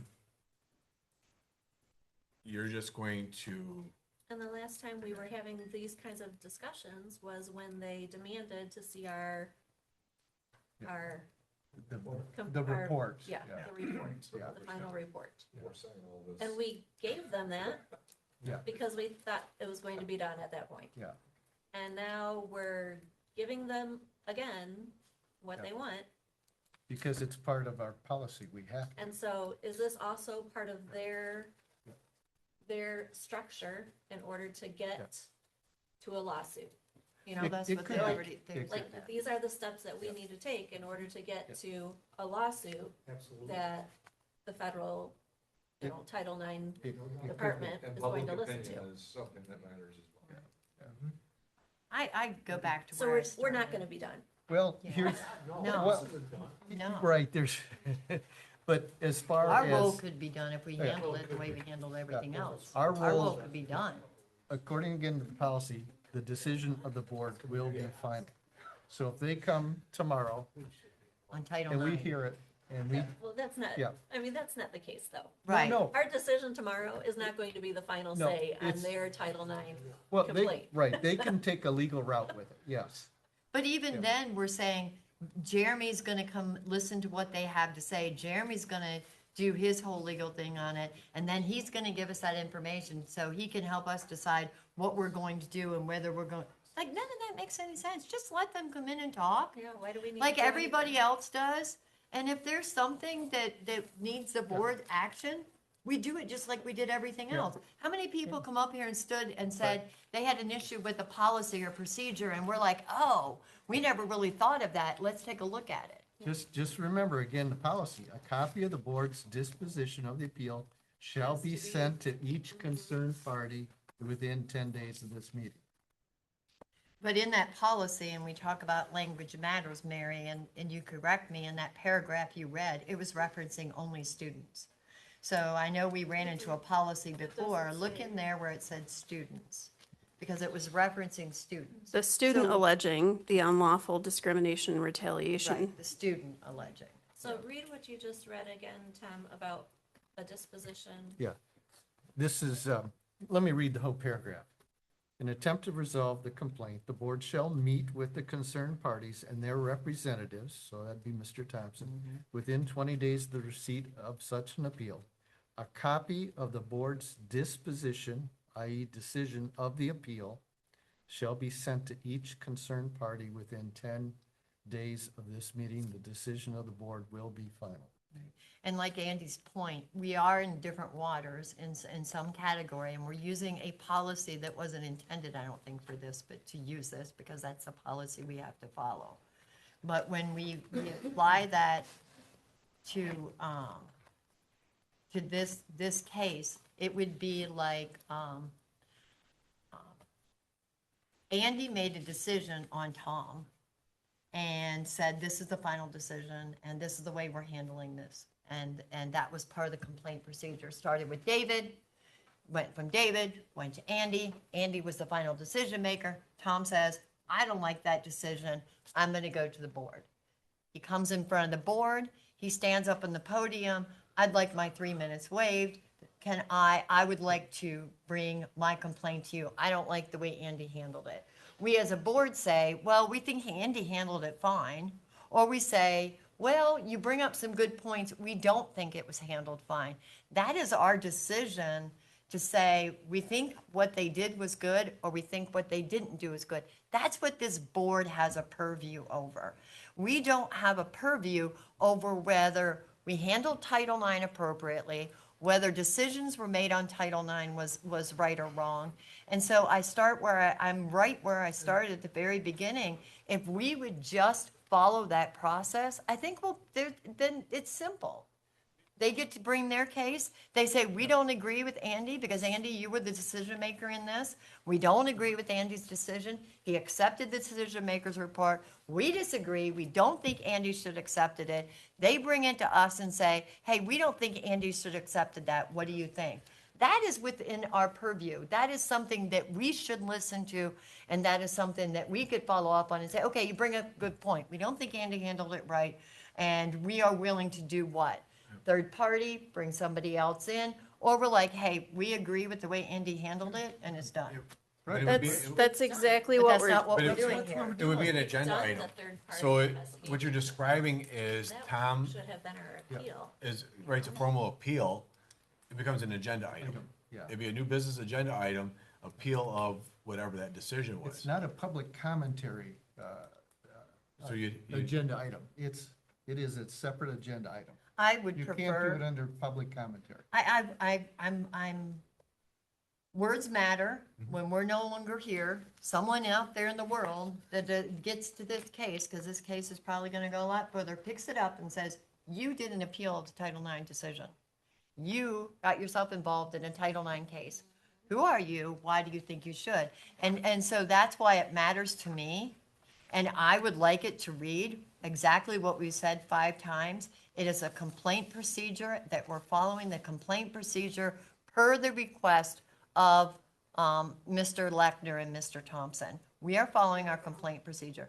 That, for me, fits us. That's what we're here for. If that language would be changed, and that's what we do, I'm good with that. We're here to Right. hear the appeal of the complaint. Right. but then I go back to in our community. 'Cause- Why does the language matter? Can we not just change the language? Well, you can change, I could ask Jamie, hey, change the agenda, so then we republish and change the agenda. But it's No still, one's going to understand, Yeah. what does that appeal the complaint?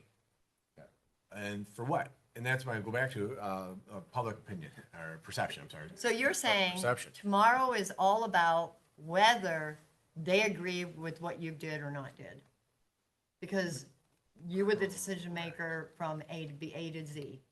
So that's all we're looking at, whether. They could throw out a they whole think- lot of other stuff, and that's where Jeremy's gonna narrow it right down, back to the decision maker's report that we have, and what we've been advised of.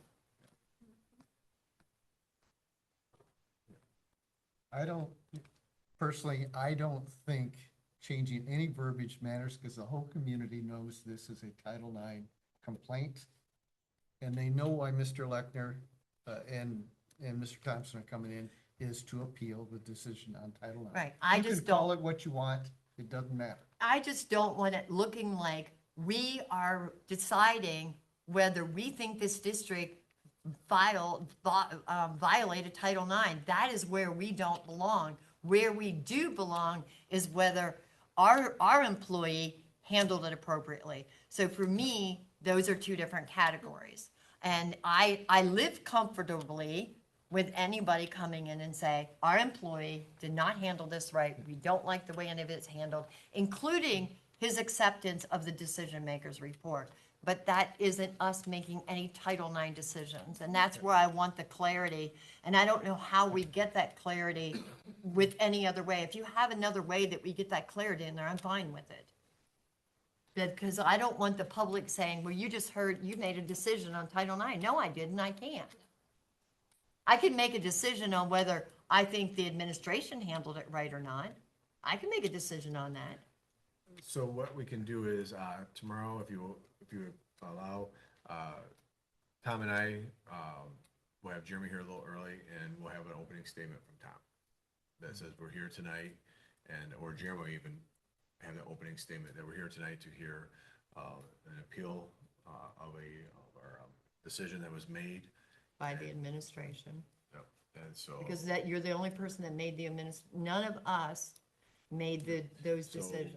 We can handle it all through that opening statement. Now that is a valid solution that We can brings try and craft clarity. something. I'm fine with that. I guess you have to talk to everybody else here. Anything that makes us look distant, yeah. Good point. Thank you. I don't, yeah, I agree with that because putting us in the same boat acts like we knew about all of this all along and we didn't. We didn't. We didn't know till December. I do have a question. What if there are media, all of that in the board meeting? How do we handle that?